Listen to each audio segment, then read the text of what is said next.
Hello ಎಲ್ಲರಿಗೂ, welcome to Manjunath Shenoy Kannada ಚಾನಲಿಗೆ. ನಮ್ಮ ಜೊತೆ ಇವತ್ತು ಕೀರ್ತಿಕ್ ಅವರು ಜಾಯ್ನ್ ಆಗಿದ್ದಾರೆ. ಅವರ ಯೂಟ್ಯೂಬ್ ಚಾನಲಲ್ಲಿ ತುಂಬ ಕ್ಲೌಡ್ ರಿಲೇಟೆಡ್ ಡೆವಾಪ್ಸ್ ಹಲವಾರು ರೀತಿಯ ವೀಡಿಯೋಸ್ಗಳು ಹಾಕ್ತಾ ಇರ್ತಾರೆ. ಸೊ ಅದಕ್ಕೋಸ್ಕರ ನಮ್ಮ ಚಾನಲಲ್ಲಿ ಬಂದು ಕ್ಲೌಡ್ ಯಾವ ರೀತಿ ಬಿಗಿನರ್ಸ್ಗಳು ಸ್ಟಾರ್ಟ್ ಮಾಡ್ಬೋದು ಅಂತೇಳಿ ನಮಗೆ ಗೈಡ್ ಮಾಡ್ತಾರೆ ಇವತ್ತು. So welcome Keerthik. Thank you so much channel ಕರೆದಿದ್ದಕ್ಕೆ. ನನ್ನ ಎಕ್ಸ್ಪೀರಿಯನ್ಸ್ ಅಲ್ಲಿ ನಾನು ಯಾವ ತರ ಗೈಡ್ ಮಾಡ್ಬೋದು ಕ್ಲೌಡ್ ಬಿಗಿನರ್ಸ್ಗೆ, ಡೆವಾಪ್ಸ್ಗೆ. ಸೊ ಹೌದು, ಎಂತ ಅಂತ ಹೇಳಿದ್ರೆ ನಾನು ಡೇ ಟು ಡೇ ಇದರಲ್ಲಿ ಕ್ಲೌಡಲ್ಲಿ ತುಂಬ ವರ್ಕ್ ಮಾಡ್ತಾ ಇರ್ತೇನೆ. ಬಟ್ ನಂದು ಬ್ಯಾಕ್ಗ್ರೌಂಡ್ ನಾನೇ ಕ್ಲೌಡನ್ನು ಕಲಿತು ನಾನೇ ಕ್ಲೈಂಟನ್ನು ಆನ್ ಬೋರ್ಡ್ ಮಾಡಿಕೊಂಡು ಅವರೊಟ್ಟಿಗೆ ವರ್ಕ್ ಮಾಡ್ತಿರ್ತೇನೆ. ಬಟ್ ನೀವು ಒಂದು ಪ್ರೊಫೆಷ್ನಲ್ ಆಗಿ ಸರ್ಟಿಫಿಕೇಷನ್ಸ್ ಪಡೆದು ಮತ್ತು ಕರೆಕ್ಟಾಗಿ ಪ್ರೊಫೆಷ್ನಲ್ ಆಗಿ ವರ್ಕ್ ಮಾಡ್ತಿರ್ತೀರಿ. ಸೊ ಅದರಿಂದ ನಮ್ಮ ಸ್ಟೂಡೆಂಟ್ಸಿಗೆ ನಿಮ್ಮ ಪರ್ಸ್ಪೆಕ್ಟಿವಿಂದ ಯಾವ ರೀತಿ ಕ್ಲೌಡ್ ಇರ್ತದೆ ಮತ್ತು ಯಾವ ರೀತಿ ಪ್ರೊಫೆಷ್ನಲ್ ಎನ್ವೈರ್ಮೆಂಟಲ್ ಕ್ಲೌಡ್ ಆಪರೇಟ್ ಆಗ್ತದೆ ಅಂತೇಳಿ ಎಲ್ಲ ನಿಮ್ಮೊಟ್ಟಿಗೆ ಈ ವಿಡಿಯೋದಲ್ಲಿ ಗೈಡೆನ್ಸ್ ತಗೊಳ್ಳೋಣ. ಸಿಂಪಲ್ ಟರ್ಮಲ್ಲಿ ಕ್ಲೌಡ್ ಕಂಪ್ಯೂಟಿಂಗ್ ಅಂತೇಳಿದ್ರೆ ಎಂತ? ಓಕೆ, ಸಿಂಪಲ್ ಆಗಿ ಕ್ಲೌಡ್ ಕಂಪ್ಯೂಟಿಂಗ್ ನ ಹೇಳ್ಬೇಕಂದ್ರೆ, ನೀವೇನೋ ಒಂದು ಫಾರ್ ಎಕ್ಸಾಂಪಲ್ ಒಂದು ಅಪ್ಲಿಕೇಶನ್ ನ ಡೆವಲಪ್ ಮಾಡಿಬಿಟ್ಟು ನಿಮ್ಮ ಲ್ಯಾಪ್ಟಾಪ್ ಅಲ್ಲೇ ರನ್ ಮಾಡ್ತಾ ಇದ್ದೀರಾ ಅಂತ ಹೇಳಿ, ಮೇ ಬಿ ನಿಮ್ಮ ಕಾಲೇಜ್ ಪ್ರಾಜೆಕ್ಟ್ ಆಗಿರ್ಬೋದು. ಈ ಕ್ಲೌಡ್ ಅನ್ನೋದು ಸೇಮ್ ನಿಮ್ಮ ಲ್ಯಾಪ್ಟಾಪ್ ಅಥವಾ ನಿಮ್ಮ ಕಂಪ್ಯೂಟರ್ ಅಲ್ಲಿ ಒಂದು ಸ್ಟೋರೇಜ್ ಇರುತ್ತೆ, ರ್ಯಾಮ್ ಇರುತ್ತೆ, CPU ಇರುತ್ತೆ. ಅದೇ ತರ ಇದು ಒಂದು ಸರ್ವರ್, ಆದ್ರೆ ಒಂದು ರಿಮೋಟ್ ಲೊಕೇಶನ್ ಅಲ್ಲಿ ರನ್ ಆಗ್ತಾ ಇರುತ್ತೆ. ಅದನ್ನ ನಿಮ್ಗೆ ಆಸ್ ಅ ಸರ್ವಿಸ್ ಅವರು ಪ್ರೊವೈಡ್ ಮಾಡ್ತಾ ಇರ್ತಾರೆ. ಅಂದ್ರೆ ನಿಮ್ಮ ಅಪ್ಲಿಕೇಶನ್ ರಿಮೋಟ್ ಅಲ್ಲಿ ರನ್ ಮಾಡೋದಕ್ಕೆ. ಅಂದ್ರೆ ನಿಮ್ಮ ಹತ್ರ ಹಾರ್ಡ್ವೇರ್ ಇರ್ಬೇಕಂತ ಇಲ್ಲ, ಆದ್ರೆ ನೀವು ಎಷ್ಟು ಯೂಸ್ ಮಾಡ್ತೀರಾ, ಪೇ ಆಸ್ ಯು ಗೋ ಅಂತ, ಅಷ್ಟೇ ನೀವು ಪೇ ಮಾಡ್ತೀರಾ. ಅಂದ್ರೆ 1 ಗಂಟೆ ನನಗೆ ಆ ಸರ್ವರ್ ಅಲ್ಲಿ ನನ್ನ ಅಪ್ಲಿಕೇಶನ್ ರನ್ ಮಾಡ್ಬೇಕಂದ್ರೆ ಆ 1 ಗಂಟೆಗೆ ಎಷ್ಟು ಚಾರ್ಜ್ ಆಗುತ್ತೆ ಅಷ್ಟನ್ನ ಪೇ ಮಾಡ್ತೀರಾ. ಎಕ್ಸಾಕ್ಟ್ಲಿ ನಿಮ್ಮ ಸರ್ವರ್ ಅಥವಾ ನಿಮ್ಮ ಲ್ಯಾಪ್ಟಾಪ್ ಅಲ್ಲಿ ಏನ್ ರನ್ ಆಗ್ತಾ ಇದೆ, ಹಾರ್ಡ್ವೇರ್ ಇದೆ, ಅದೇ ತರ ಒಂದು ಪವರ್ಫುಲ್ ಹಾರ್ಡ್ವೇರ್ ಒಂದು ರಿಮೋಟ್ ಲೊಕೇಶನ್ ಅಲ್ಲಿ ರನ್ ಆಗ್ತಾ ಇರುತ್ತೆ. ಸೊ ಇದನ್ನ ನಾವು ಟೋಟಲ್ ಕ್ಲೌಡ್ ಕಂಪ್ಯೂಟಿಂಗ್ ಅಂತ ಕರಿಬಹುದು. ಅಂದ್ರೆ ನಿಮ್ಗೆ ಆಸ್ ಅ ಸರ್ವಿಸ್ ಅವರು ಪ್ರೊವೈಡ್ ಮಾಡುವಂಥದ್ದು ಹಾರ್ಡ್ವೇರ್ ಅನ್ನ. ಹೌದು, ಮೇನ್ಲಿ ಅಂದರೆ ನಾನು ಥಿಂಕ್ ಮಾಡುವ ಪ್ರಕಾರ ಹೇಗೆ ಅಂತ ಹೇಳಿದರೆ, ಈಗ ನಮ್ಮದು ಲೋಕಲ್ ಸರ್ವರನ್ನು ನಾವು ರನ್ ಮಾಡಿದರೆ, ಎಸ್ಪೆಷಲಿ ಇಂಟರ್ನೆಟ್ ಕನೆಕ್ಟಿವಿಟಿ, ಈಗ ಜಿಯೋ ಅಥವಾ ಏರ್ಟೆಲ್ ಯಾವುದಾದ್ರು ಒಂದು ಡೌನ್ ಆದರೆ ಆವಾಗ ಕನೆಕ್ಟಿವಿಟಿ ಸ್ಟಾಪ್ ಆಗ್ತದೆ ಮತ್ತು ನಮ್ಮ ವೆಬ್ಸೈಟ್ ಎಲ್ಲ ಡೌನ್ ಆಗ್ತದೆ. ಮತ್ತು ಮೇನ್ಲಿ ಇಲೆಕ್ಟ್ರಿಸಿಟಿ, ಇಂಡಿಯಾದಲ್ಲಿ ಇಲೆಕ್ಟ್ರಿಸಿಟಿ ಪ್ರಾಬ್ಲಮ್ ಉಂಟು. ಸೊ ಈಗ ಮಳೆ ಬಂತು, ಎಂತಾದರೂ ಪ್ರಾಬ್ಲಮ್ ಬಂತು, ಆವಾಗ ಇನ್ವರ್ಟರಲ್ಲಿ ರನ್ ಆಗ್ತದೆ, ಮೇ ಬಿ ಇನ್ವರ್ಟರ್ ಸ್ವಲ್ಪ ಹೊತ್ತಾದ ನಂತರ ಸ್ಟಾಪ್ ಆಗ್ತದೆ, ಆವಾಗ ಸಹ ವೆಬ್ಸೈಟ್ ಡೌನ್ ಆಗ್ತದೆ. ಸೊ ಅದಕ್ಕೋಸ್ಕರ ಈ ಎಲ್ಲ ಡಾಟಾ ಸೆಂಟರ್ಸ್ಗಳಲ್ಲಿ ಇದಕ್ಕೆ ಬ್ಯಾಕಪ್ ಇರ್ತದೆ ಕಾಣ್ತದೆ ಅಲ್ಲ, ಆ್ಯಕ್ಚುಯಲ್ ಡಾಟಾ ಸೆಂಟರಲ್ಲಿ. ಅಂದ್ರೆ ಕಂಪ್ಲೀಟ್ ಆದ ರೆಸ್ಪಾನ್ಸಿಬಿಲಿಟಿ ತಗೊಂತಾರೆ. ಅಂದ್ರೆ ಡೌನ್ ಆಗದೆ ಇರೋ ತರ ನಿಮ್ಗೆ ಒಂದು 99.9% ಏನ್ ಹೇಳ್ತಾರೆ ಅಷ್ಟೊಂದು ಅಪ್ ಟೈಮ್ ಅನ್ನ ಕೊಡ್ತಾರೆ. ನೀವು ಅವರ ಸರ್ವರ್ಗೆ ನಿಮ್ಮ ಎಷ್ಟು ಯೂಸ್ ಮಾಡ್ತೀರಾ ಪೇ ಮಾಡ್ತೀರಾ. ಹಂಗಾಗಿ ಆ ಒಂದು ರೆಸ್ಪಾನ್ಸಿಬಿಲಿಟಿ ನಿಮ್ಮ ತಲೆ ಮೇಲೆ ಇರೋದು. ನೀವು ನಿಮ್ಮ ಅಪ್ಲಿಕೇಶನ್ ಡೆವಲಪ್ ಮಾಡುವಂತದ್ದು, ಹೇಗೆ ರನ್ ಮಾಡುವಂತದ್ದು ಮಾತ್ರ ನಿಮ್ಮ ರೆಸ್ಪಾನ್ಸಿಬಿಲಿಟಿ ಆಗಿರುತ್ತೆ. ಹಾರ್ಡ್ವೇರ್ ಮ್ಯಾನೇಜ್ ಮಾಡುವಂತದ್ದು ಕ್ಲೌಡ್ ಪ್ರೊವೈಡರ್ ಮೇಲೆ ಇರುತ್ತೆ. ಅದು AWS ಆಗಿರ್ಬೋದು, GCP, Azure, ಮಲ್ಟಿಪಲ್ ಕ್ಲೌಡ್. ಹೌದು, ಈಗ ಹಲವಾರು ಕ್ಲೌಡ್ ಅವೈಲೇಬಲ್ ಉಂಟು. ಮೊದಲೆಲ್ಲ AWS ಮತ್ತು ದೊಡ್ಡ ಕಾರ್ಪೊರೇಟ್ಸ್ಗಳಿಗೆ ಮಾತ್ರ ಕ್ಲೌಡ್ ಅವೈಲೇಬಲ್ ಇತ್ತು. ಈಗ ಯಾರು ಬೇಕಿದ್ರೆ ಸಹ ಕ್ಲೌಡಿಗೆ ಜಾಯ್ನ್ ಆಗಿ ಒಂದು ವೆಬ್ಸೈಟನ್ನು ರನ್ ಮಾಡ್ಬೋದು, ಎಂಟೈರ್ AWS ಇದು ಇನ್ಫ್ರಾಸ್ಟ್ರಕ್ಚರನ್ನು ಯೂಸ್ ಮಾಡಿಕೊಂಡು. ಈಗ ನಾನು ಹೇಳಿದೆ ಅಲ್ಲ, ಪವರ್ ಬ್ಯಾಕಪ್, ಇಂಟರ್ನೆಟ್ ಕನೆಕ್ಟಿವಿಟಿ ಇದಕ್ಕೆಲ್ಲ ಪ್ರಾಬ್ಲಮ್ ಆಗ್ತದೆ ಫಿಸಿಕಲ್ ಸರ್ವರ್ ಆಪ್ರೇಟ್ ಮಾಡ್ತಿದ್ರೆ. ಬಟ್ ಆದರೆ why we can't fight it, ಎಂತಕ್ಕೆ ಎಲ್ಲರೂ ಕ್ಲೌಡಿಗೆ ಮೂವ್ ಆಗ್ತಿದ್ದಾರೆ ಇನ್ಸ್ಟೆಡ್ ಆಫ್ ಗೆಟಿಂಗ್ ಬ್ಯಾಕಪ್ ನಮ್ಮ ಮನೆಯಲ್ಲೇ ಅಥವಾ ನಮ್ಮ ಒಂದು ಆಫೀಸಲ್ಲೇ ಮಲ್ಟಿಪಲ್ ಕನೆಕ್ಷನ್ ತಗೊಂಡು ಎಲೆಕ್ಟ್ರಿಸಿಟಿ ಪವರ್ ಬ್ಯಾಕಪ್ ಎಲ್ಲ ತಗೊಂಡು ನಾವೇ ಎಂತಕ್ಕೆ ಮಾಡಬಾರ್ದು? Why cloud exist? ಹೌದು, ಅಂದ್ರೆ ಮುಂಚೆ ಈ ಒಂದು ಕ್ಲೌಡ್ ಅನ್ನುವಂಥದ್ದು ಮೇನ್ ಸ್ಟ್ರೀಮಿಗೆ ಬರೋಕ್ಕಿಂತ ಮುಂಚೆ ತುಂಬಾ ಜನ ಅವರ ಓನ್ ಡೇಟಾ ಸೆಂಟರ್ ನ ಓನ್ ಮಾಡ್ತಾ ಇದ್ರು. ಇವಾಗ ದೊಡ್ಡ ಕಂಪ್ನಿಗಳಾಗಿರ್ಬೋದು, TCS ಆಗಿರ್ಬೋದು, ಗೂಗಲ್, ಎಲ್ಲ ಕಡೆನೂ ದೊಡ್ಡ ಅವರ ಓನ್ ಸರ್ವರ್ ಇತ್ತು. ಸೊ ಅಂತ ಕಂಪ್ನಿಗಳು ಇವಾಗ್ಲೂ ಕೆಲವೊಂದು ಮಟ್ಟದಲ್ಲಿ ಅವರ ಸರ್ವರ್ಗಳಲ್ಲಿ ರನ್ ಮಾಡ್ತಾ ಇದ್ದಾರೆ. ಆದ್ರೆ ಕ್ಲೌಡ್ ಅಲ್ಲಿ ಏನ್ ಅಡ್ವಾಂಟೇಜ್ ಆಗುತ್ತೆ ಅಂದ್ರೆ, ಫಾರ್ ಎಕ್ಸಾಂಪಲ್ ನೀವೊಂದು ಡೇಟಾ ಸೆಂಟರ್ ನ ಯೂಸ್ ಮಾಡ್ತಾ ಇದ್ದಾರೆ, ನೀವೊಂದು ಇವಾಗಿನ ಇದರಲ್ಲಿ ಹೇಳೋದಾದ್ರೆ ಒಂದು ಡೇಟಾ ಅನಾಲಿಟಿಕ್ಸ್ ಏನೋ ರನ್ ಮಾಡ್ತಾ ಇದ್ದೀರಾ ಅಂದ್ರೆ ಡೇಟಾದ ಕ್ವಾಂಟಿಟಿ ಸಹ ತುಂಬಾ ಇರುತ್ತೆ, TBs ಅಲ್ಲಿ ಇರುತ್ತೆ ಅದು. ಸೊ ಅದನ್ನ ನೀವು ನಿಮ್ಮ ಡೇಟಾ ಸೆಂಟರ್ ಅಲ್ಲಿ ಸ್ಟೋರ್ ಮಾಡಿದ್ದೀರಾ ಅಂದ್ರೆ ಅದರ ಆಕ್ಸೆಸ್ ಮಾಡುವಂತ ಸ್ಪೀಡ್ ಆಗಿರ್ಬೋದು ಎಲ್ಲವನ್ನೂ ನೀವು ಮ್ಯಾನೇಜ್ ಮಾಡಬೇಕು. ಏನೋ ಒಂದು ಫಿಸಿಕಲಿ ಡ್ಯಾಮೇಜ್ ಆಯ್ತು, ನಿಮ್ಮ ಡೇಟಾ ಲಾಸ್ ಆಯ್ತು, ನಿಮ್ಮ ಕಸ್ಟಮರ್ ನ ಡೇಟಾ ಲಾಸ್ ಆಯ್ತು ಅಂದ್ರೆ ಅದಕ್ಕೆ ನೀವೇ ಹೊಣೆ ಆಗಿರ್ತಾರೆ ಕಂಪ್ಲೀಟ್ ಆಗಿ. ಅದಕ್ಕೆ ಯಾರನ್ನು ನೀವು ಇದು ಮಾಡೋದಕ್ಕಾಗಲ್ಲ. ಆದ್ರೆ ಕ್ಲೌಡ್ ಅಲ್ಲಿ ನಿಮ್ಗೆ ಮಲ್ಟಿ ಲೆವೆಲ್ ಬ್ಯಾಕಪ್ ಆಗಿರ್ಬೋದು, ನೀವೀಗ ಒಂದು ಹ್ಯೂಜ್ ಡೇಟಾನ ಸ್ಟೋರ್ ಮಾಡ್ತಾ ಇದ್ದೀರಾ ಅಂದ್ರೆ ಅಲ್ಲಿ ನಿಮ್ಗೆ ಬಕೆಟ್ ಸಿಗುತ್ತೆ. ಅಂದ್ರೆ ಆಬ್ಜೆಕ್ಟ್ ಸ್ಟೋರೇಜ್ಗೆ S3 ಬಕೆಟ್ ಆಗಿರ್ಬೋದು, GCS ಬಕೆಟ್, ಅಲ್ಲಿ ನಿಮ್ಗೆ ಅದನ್ನ ಸ್ಟೋರ್ ಮಾಡೋದ್ರಿಂದ ಅದನ್ನ ಎನ್ಕ್ರಿಪ್ಟ್ ಮಾಡೋದ್ರ ತನಕ ಜೊತೆಗೆ ಅದರ ಮಲ್ಟಿಪಲ್ ಬ್ಯಾಕಪ್ ಕಾಪಿನ ಸಹ ನೀವು ತೆಗೆದಿಟ್ಕೋಬಹುದು. ಹಾಗೆ ನಿಮ್ಗೆ ಅವರು 99.99% ಏನ್ ರಿಲಯಬಲ್ ಕೊಡ್ತಾರೆ ನಿಮ್ಮ ಡೇಟಾ ಏನಾದ್ರೂ ಲಾಸ್ ಆಯ್ತು ಅಂದ್ರೂ ಸಹ ಅದನ್ನ ರಿಕವರಿಗೆ ಸಹ ನಿಮ್ಮ ಕ್ಲೌಡ್ ಅನ್ನುವಂತ ಸಪೋರ್ಟ್ ಮಾಡುತ್ತೆ. ಅದಾಗಿರ್ಬೋದು, ಮತ್ತೆ ಕಂಪ್ಲೈನ್ಸ್ ಪರ್ಪಸ್ ಇಂದ ಆಗಿರ್ಬೋದು. ಮೋಸ್ಟ್ಲಿ ನಿಮ್ಗೆ ಒಂದು ನಿಮ್ಮ ಅಪ್ಲಿಕೇಶನ್ ಕ್ಲೌಡ್ ಅಲ್ಲಿ ರನ್ ಆಗ್ತಾ ಇದೆ ಅಂದ್ರೆ, ನಿಮ್ಮ ಡೇಟಾ ಸಹ ಕ್ಲೌಡ್ ಅಲ್ಲೇ ಇದೆ ಅಂದ್ರೆ, ಆ ಇಂಟರ್ನಲ್ ಸರ್ವಿಸ್ ಕಮ್ಯುನಿಕೇಶನ್ ಆಗಿರ್ಬೋದು, ಅಥವಾ ಹೇಗೆ ಅದು ಒಂದ್ರ ಇನ್ನೊಂದ್ರ ಜೊತೆ ಹೇಗೆ ಕಮ್ಯುನಿಕೇಟ್ ಮಾಡುತ್ತೆ, ಹೇಗೆ ಅಂದ್ರೆ ವರ್ಕ್ ಆಗುತ್ತೆ ಈಚ್ ಅದರ್, ಅದೆಲ್ಲ ಸ್ವಲ್ಪ ತುಂಬಾ ಇದಾಗುತ್ತೆ. ಮತ್ತೆ ನೀವು ದೊಡ್ಡ ಕಂಪ್ನಿ ಆಗಿರುವಾಗ ಅವ್ರು ಡೇಟಾ ಸೆಂಟರ್ ಅಲ್ಲಿ ರನ್ ಮಾಡ್ತಾರೆ. ಆದ್ರೆ ಇವಾಗ ಒಂದು ಆ ರಿಲಯಬಿಲಿಟಿಗೋಸ್ಕರ ತುಂಬಾ ಜನ, ಅಂದ್ರೆ ಫಾರ್ ಎಕ್ಸಾಂಪಲ್ ಇನ್ನೊಂದನ್ನ ಹೇಳೋದಾದ್ರೆ, ನೀವೀಗ ಸದ್ಯದಲ್ಲಿ ಒಂದು ಯಾವ್ದೋ ಒಂದು ಕಂಪ್ಯೂಟರ್ ಇಂಜಿನ್ ಏನೋ ರನ್ ಮಾಡ್ತಾರೆ, ನಿಮ್ಮ ಹತ್ರ ಒಂದು ಸರ್ವರ್ ಇದೆ. ಇವಾಗ 1 ವೀಕ್ ಏನೋ ರನ್ ಮಾಡಿದ್ರಿ, ನೆಕ್ಸ್ಟ್ ವೀಕ್ ಇಂದ ನಿಮ್ಮ ಲೋಡ್ ಸಡನ್ ಆಗಿ ಇನ್ಕ್ರೀಸ್ ಆಯ್ತು ಅಂದಾಗ, ನೀವು ಡೇಟಾ ಸೆಂಟರ್ ಅಲ್ಲಿ ರನ್ ಮಾಡ್ತಾ ಇದ್ದೀರಾ ಅಂದ್ರೆ ನೀವು ಮತ್ತೆ ಹೋಗಿ ಇನ್ನೊಂದು ಸರ್ವರ್ ನ ಪರ್ಚೇಸ್ ಮಾಡಬೇಕು. ಹೌದು ಆದ್ರೆ ಕ್ಲೌಡ್ ಅಲ್ಲಿ ಹಾಗಲ್ಲ, ಅಲ್ಲಿ ನೀವು ವಿದಿನ್ ಮಿನಿಟ್ ನೀವು ಇನ್ನೊಂದು ಸರ್ವರ್ ನ ಲಾಂಚ್ ಮಾಡಬಹುದು, ಪ್ರೊವಿಷನ್ ಮಾಡ್ಲಿಕ್ಕೆ ಆಗ್ತದೆ. ಪ್ರೊವಿಷನ್ ಮಾಡ್ಲಿಕ್ಕೆ ಆಗುತ್ತೆ. ನೀವು ನಿಮ್ಮ ಲೋಡ್ಗೆ ತಕ್ಕ ಹಾಗೆ ಇನ್ಕ್ರೀಸ್ ಆಗಬೇಕು, ಲೋಡ್ ಕಮ್ಮಿ ಆದಾಗ ಡಿಕ್ರೀಸ್ ಆಗಬೇಕು. ಈ ರೀತಿ ನೀವು ಎಲಾಸ್ಟಿಸಿಟಿನ ಸಹ ಆಟೋಮೆಟಿಕ್ ಆಗಿ ಸೆಟ್ ಮಾಡಬಹುದು. ಸೊ ಈ ರೀತಿ ಮಲ್ಟಿಪಲ್ ಫ್ಯಾಕ್ಟರ್ಸ್ ಇದೆ, ಇದು ಕೆಲವೊಂದು ಮೈನ್ ಆಗಿ. ಮತ್ತೆ ಎಸ್ಪೆಷಲಿ ಲೈಕ್ ಈಗ ರ್ಯಾಮ್ ಇದು ಲೈಕ್ ಪ್ರೈಸ್ ಎಲ್ಲ ಇನ್ಕ್ರೀಸ್ ಆಗಿದೆ, ಅವೈಲಬಿಲಿಟಿ ಇರುವುದಿಲ್ಲ. ಲೈಕ್ ಈಗ ಒಂದು ಹೊಸತ್ತು PC ಬಿಲ್ಡ್ ಮಾಡುವ, ಒಂದು ಸರ್ವರ್ ಸೆಟಪ್ ಮಾಡುವ ಅಂತ ಹೇಳಿದ್ರೆ ತುಂಬಾ ಕಷ್ಟ ನೀವೀಗ ಆಗ್ತದೆ. ಒಂದು 4 ಸರ್ವರ್ ಅಲ್ಲಿ ಅಪ್ಲಿಕೇಶನ್ ರನ್ ಮಾಡ್ತಾ ಇದ್ದೀರಾ, ನಾಳೆ ನಿಮ್ಗೆ 3 ಸರ್ವರ್ ಬೇಕು, ಒಂದ್ ಸರ್ವರ್ ಬೇಡ ಅಂದ್ರೆ ಅದು ಡೆಡ್ ಅಸೆಟ್, ನೀವು ಅದನ್ನ ಸೇಲ್ ಮಾಡೋದಕ್ಕೆ ಆಗೋದಿಲ್ಲ. ಕ್ಲೌಡ್ ಅಲ್ಲಿ ಆಗಲ್ಲ, ನೀವು ಎಷ್ಟು ಯೂಸ್ ಮಾಡ್ತೀರಾ ಅಷ್ಟು ಪೇ ಮಾಡಿ. ಹೌದು, ಹಾಗಾಗಿ ಡೌನ್ ಗ್ರೇಡ್ ಸಹ ಮಾಡ್ಬೋದು, ಅಪ್ಗ್ರೇಡ್ ಸಹ ಮಾಡ್ಬೋದು ಬೇಕಾದಾಗ. So price wise it make sense I think, like ಸಣ್ಣ ಆರ್ಗನೈಸೇಷನ್ಗಳಿಗೆ. ಹೌದು, ಕ್ಲೌಡ್ ಕಾಸ್ಟ್ ಅಂತ ಬಂದಾಗ ಅದು ಮತ್ತೆ ಡಿಫರೆಂಟ್ ಟಾಪಿಕ್. ನೀವು ಹೇಗೆ ಮ್ಯಾನೇಜ್ ಮಾಡ್ತೀರಾ ಅನ್ನೋದ್ರ ಮೇಲೆ ಹೋಗುತ್ತೆ. ನೀವೊಂದು 5 ವರ್ಷದ ಹಿಂದೆ ಈ ಕ್ಲೌಡ್ ನ ಕಾಸ್ಟ್ ನ ಬಗ್ಗೆ ಕೇಳಿದ್ರೆ ಅವಾಗ ಒಂದ್ ಸ್ವಲ್ಪ ಕೇಸ್ ಡಿಫರೆಂಟ್ ಆಗಿತ್ತು. ಆದ್ರೆ ಇವಾಗ ಕ್ಲೌಡ್ ಕಾಸ್ಟ್ ಅಂತ ಅನ್ನುವಂಥದ್ದು ಒಂದು ಕಂಪ್ನಿಗೆ ಅದೊಂದು ಸಪರೇಟ್ ರೆಸ್ಪಾನ್ಸಿಬಿಲಿಟಿ ಆಗಿದೆ. ಅಂದ್ರೆ ನೀವು ರೆಸ್ಪಾನ್ಸಿಬಲ್ ಆಗಿ ಹ್ಯಾಂಡಲ್ ಮಾಡಿಲ್ಲ ಅಂದ್ರೆ ನಿಮ್ಮ ಡೇಟಾ ಸೆಂಟರ್ ಗಿಂತ ಅದು ಜಾಸ್ತಿನೇ ಹೋಗುತ್ತೆ. ಹೌದು So ಅದು ಸಹ ಒಂದು ಫ್ಯಾಕ್ಟರ್. ಹೌದು, ಬಟ್ ಎಸ್ಪೆಷಲಿ ಈಗ ಈವನ್ ಡಾಟಾ ಕ್ಲೌಡಲ್ಲಿ ಹೆಚ್ಚು ಹೋದ್ರೂ ಸಹ ಉಂಟಲ್ಲ, you can control it. But where as like ಇದು ನಾವು ಆಸೆಟ್ಸ್ ಅನ್ನು ಫಸ್ಟಿಗೆ ಪರ್ಚೇಸ್ ಮಾಡುವಾಗ it cost like lakhs of rupees, right? So ಇದು ಕೈಂಡ್ ಆಫ್ ಇನ್ವೆಸ್ಟ್ಮೆಂಟ್. ಅದನ್ನ ನೀವು ಹೆಂಗೆ ಬೇಕು ಹಂಗೆ ಯೂಸ್ ಮಾಡೋದಕ್ಕಾಗೋದಿಲ್ಲ, ಹೌದು ಹೌದು ಹೆಚ್ಚು ಕಮ್ಮಿ ಮಾಡೋದಕ್ಕಾಗೋದಿಲ್ಲ. ಒಂದ್ ಅಮೌಂಟ್ ಅಲ್ಲಿ ಇದೆ ಅಂದ್ರೆ ಅಷ್ಟೇ ಇರುತ್ತೆ. ಹಾಗೆ ಹೌದು ಹೌದು ಹೌದು. ಮತ್ತೆ ಅದೇ ಲೈಕ್ ಎಂತಾದ್ರೂ ಒಂದು ಪಾರ್ಟ್ ಹಾಳಾದ್ರೆ ಪುನಃ ಅದನ್ನು ರಿಪ್ಲೇಸ್ ಮಾಡಬೇಕು, ರಿಪ್ಲೇಸ್ ಮಾಡುವಾಗ ಡಿಲೇ ಆಗ್ತದೆ. ಮೇಂಟೆನೆನ್ಸ್ ಸಹ ನಿಮ್ಮ ತಲೆ ಮೇಲೆ ಇರುತ್ತೆ, ಏನೇ ಆದ್ರೂ ಹಾರ್ಡ್ವೇರ್ ರಿಪ್ಲೇಸ್ಮೆಂಟ್ ಸಹ. ಹೌದು ಹೌದು. ಸೊ ಕ್ಲೌಡ್ ಆದರೆ ಲೈಕ್ ಎಲ್ಲ ಅವರೇ ಹ್ಯಾಂಡಲ್ ಮಾಡ್ತಾರೆ. ಲೈಕ್ ನಮಗೆ ಜಸ್ಟ್ ಅವರೊಟ್ಟಿಗೆ ಸೈನ್ ಅಪ್ ಮಾಡಿದ್ರೆ ಆಯ್ತು. ಮತ್ತೆ ಎಷ್ಟು ರಿಸೋರ್ಸ್ ಬೇಕು ಅಂತ ನೀವು ಅವರಿಗೆ ಎಷ್ಟು ಯೂಸ್ ಮಾಡ್ತೀರಾ ಅಷ್ಟಕ್ಕೆ ನೀವು ಪೇ ಮಾಡಿದ್ರೆ ಆಯ್ತು. ಮತ್ತೆ ನಿಮ್ಮ ಅಪ್ಲಿಕೇಶನ್ ಡೆವಲಪ್ಮೆಂಟ್ ಮಾತ್ರ ನಿಮ್ಮ ಕೈಯಲ್ಲಿರುವಂತ. ಹೌದು, ಉಳಿದದೆಲ್ಲ ಅವರು ಅದರ ಮೇಲೆ ನೋಡ್ತಾರೆ. ಸೊ ಈಗ ಈ ಎಲ್ಲ ಹಲವಾರು ಕ್ಲೌಡ್ಗಳಿವೆ ಅಲ್ಲ, AWS, ಗೂಗಲ್ ಕ್ಲೌಡ್, ಎಜೋರ್. ಸೊ ಈ ಎಲ್ಲ ಕ್ಲೌಡಲ್ಲಿ ಡಿಫ್ರೆನ್ಸ್ ಎಂತ? ಲೈಕ್ ಡಿಫ್ರೆನ್ಸ್ ಅಂತ ಕೇಳಿದ್ರೆ ಮೇಜರ್ ಆಗಿ ಏನು ಡಿಫ್ರೆನ್ಸ್ ಇಲ್ಲ. ಅಂದ್ರೆ at the end back end ಅಲ್ಲಿ ಎಲ್ಲಾ ಸರ್ವಿಸ್ಗಳು ಸೇಮ್ ಆಗಿ ವರ್ಕ್ ಆಗುತ್ತೆ. ಅಂದ್ರೆ ಅವರ ಒಂದು ಟರ್ಮ್ಸ್ ಗಳು ಡಿಫ್ರೆಂಟ್ ಇರ್ಬೋದು. ಅಂದ್ರೆ ಫಾರ್ ಎಕ್ಸಾಂಪಲ್ ನೇಮ್ ಬೇರೆ ಇರ್ತದೆ, ನೇಮ್ ಬೇರೆ ಇರ್ತದೆ. ಮತ್ತೆ ಕೆಲವೊಂದ್ಸಲ ಏನಾಗುತ್ತೆ, ನಿಮ್ಗೆ AWS ಅಲ್ಲಿ ಒಂದು ನೆಟ್ವರ್ಕಿಂಗ್ ಅಂದ್ರೆ ಅದು ರೀಜನಲ್ ಆಗಿ ಬರುತ್ತೆ, ಒಂದು ರೀಜನ್ ಸ್ಪೆಸಿಫಿಕ್ ಆಗಿ ನೀವು ನೆಟ್ವರ್ಕಿಂಗ್ ನ ಕ್ರಿಯೇಟ್ ಮಾಡಬಹುದು. GCP ಅಲ್ಲಿ ಬಂದ್ರೆ ಅದು ರೀಜನಲ್, ಅದು ಗ್ಲೋಬಲ್ ಆಗಿರುತ್ತೆ.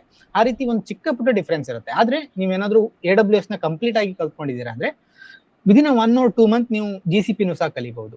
ಅಂದ್ರೆ ನಿಮ್ಮ ಸ್ಟೋರೇಜ್ ಸರ್ವಿಸ್ ಅದೇ ಇರುತ್ತೆ, ಕಂಪ್ಯೂಟ್ ಸರ್ವಿಸ್ ಅದೇ ಇರುತ್ತೆ, ಅದೇ ರೀತಿ ನೆಟ್ವರ್ಕಿಂಗ್ ಸಹ ಅದೇ ಇರುತ್ತೆ ಅಟ್ ದ ಎಂಡ್. ಆದ್ರೆ ಮತ್ತೆ ಇನ್ನೊಂದು ಏನಾಗುತ್ತೆ, ಇವಾಗ ಸಣ್ಣ ಸಣ್ಣ ಸ್ಟಾರ್ಟ್ಅಪ್ ಗಳು ಬಂದಾಗ ಒಂದೊಂದು ಕಂಪ್ನಿಗಳು ಸ್ವಲ್ಪ ಕಮ್ಮಿ ಬೆಲೆಯಲ್ಲಿ ಆಫರ್ ಮಾಡ್ತಾರೆ. ಅಂದ್ರೆ ರೀಸೆಂಟ್ ಆಗಿ ನೀವು ನೋಡಿದ್ರೆ ತುಂಬಾ ಕಂಪ್ನಿಗಳು GCP ಕಡೆ ಹೋಗ್ತಾ ಇದ್ದಾರೆ. ಏನಕ್ಕಂದ್ರೆ ಅವರು ಕೆಲವೊಂದು ಇನಿಷಿಯಲ್ ಡಿಸ್ಕೌಂಟ್ ಆಗಿರ್ಬೋದು, ಈ ರೀತಿ ಕೆಲವೊಂದು ಬೆನಿಫಿಟ್ಸ್ ಗಳನ್ನ ಕೊಡ್ತಾರೆ.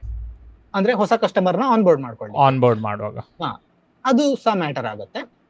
ಹಾಗೆ ಮತ್ತೆ ಕೆಲವೊಂದು ಕಡೆ ಏನಾಗುತ್ತೆ, ಕೆಲವೊಂದು ರೀಜನ್ ಅಲ್ಲಿ ಒಂದೊಂದು ಕ್ಲೌಡ್ ಅವೈಲೇಬಲ್ ಇರಲ್ಲ.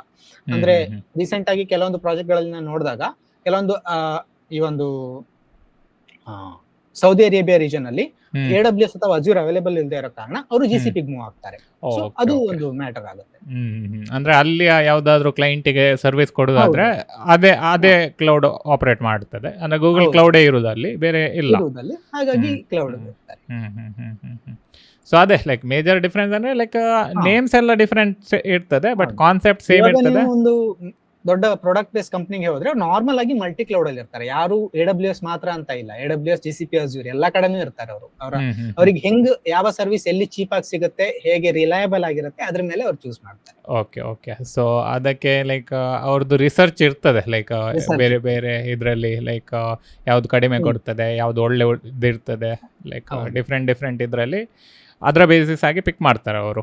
ಸೊ ಈಗ ಆಸ್ ಎ ಕ್ಲೌಡ್ ಇಂಜಿನಿಯರ್ ನಾನು ಯಾವ್ದಾದ್ರು ಒಂದು ಕಂಪನಿಗೆ ಜಾಯ್ನ್ ಆದರೆ like I will be working with multiple cloud providers.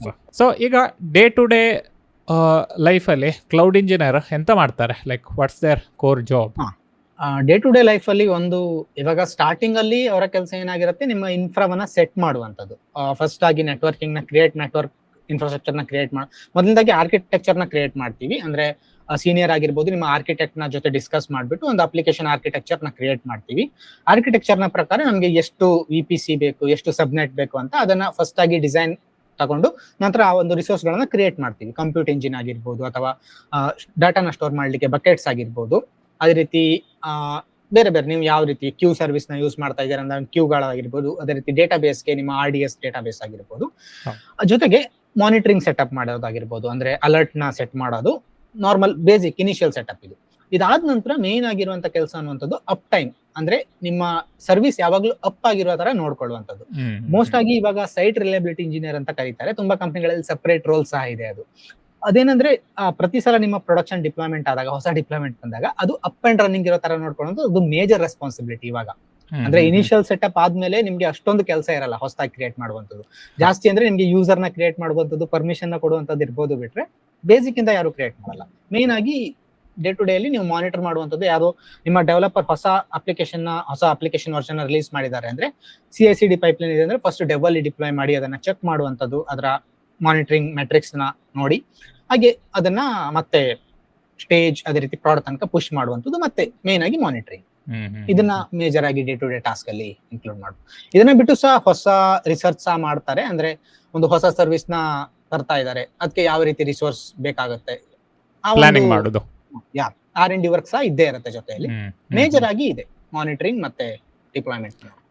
It make sense. Like ನಾನು ಸಹ ತುಂಬ ಸರ್ವರ್ಸ್ಗಳನ್ನು ಮೇಂಟೈನ್ ಮಾಡ್ತಾ ಇರ್ತೇನೆ ಕ್ಲೌಡಲ್ಲಿ, ಬೇರೆ ಬೇರೆ ಕ್ಲೌಡಲ್ಲಿ. ಸೊ ಇನಿಷಿಯಲ್ ಆಗಿ ಪ್ರಾಜೆಕ್ಟ್ ಬರುವಾಗ ಲೈಕ್ ಸೆಟಪ್ ಮಾಡೋದು ಅದು ಮೇನ್ ವರ್ಕ್ ಆಗಿರ್ತದೆ. ಯಾವ ರೀತಿ ಸರ್ವಿಸಸ್ಗಳು ಬೇಕು ಅದನ್ನ ನಾವು ಲ್ಯಾಂಡಿಂಗ್ ಝೋನ್ ಅಂತ ಕರಿತೀವಿ ಇನಿಷಿಯಲ್ ಸ್ಟೇಜ್ ಅನ್ನ.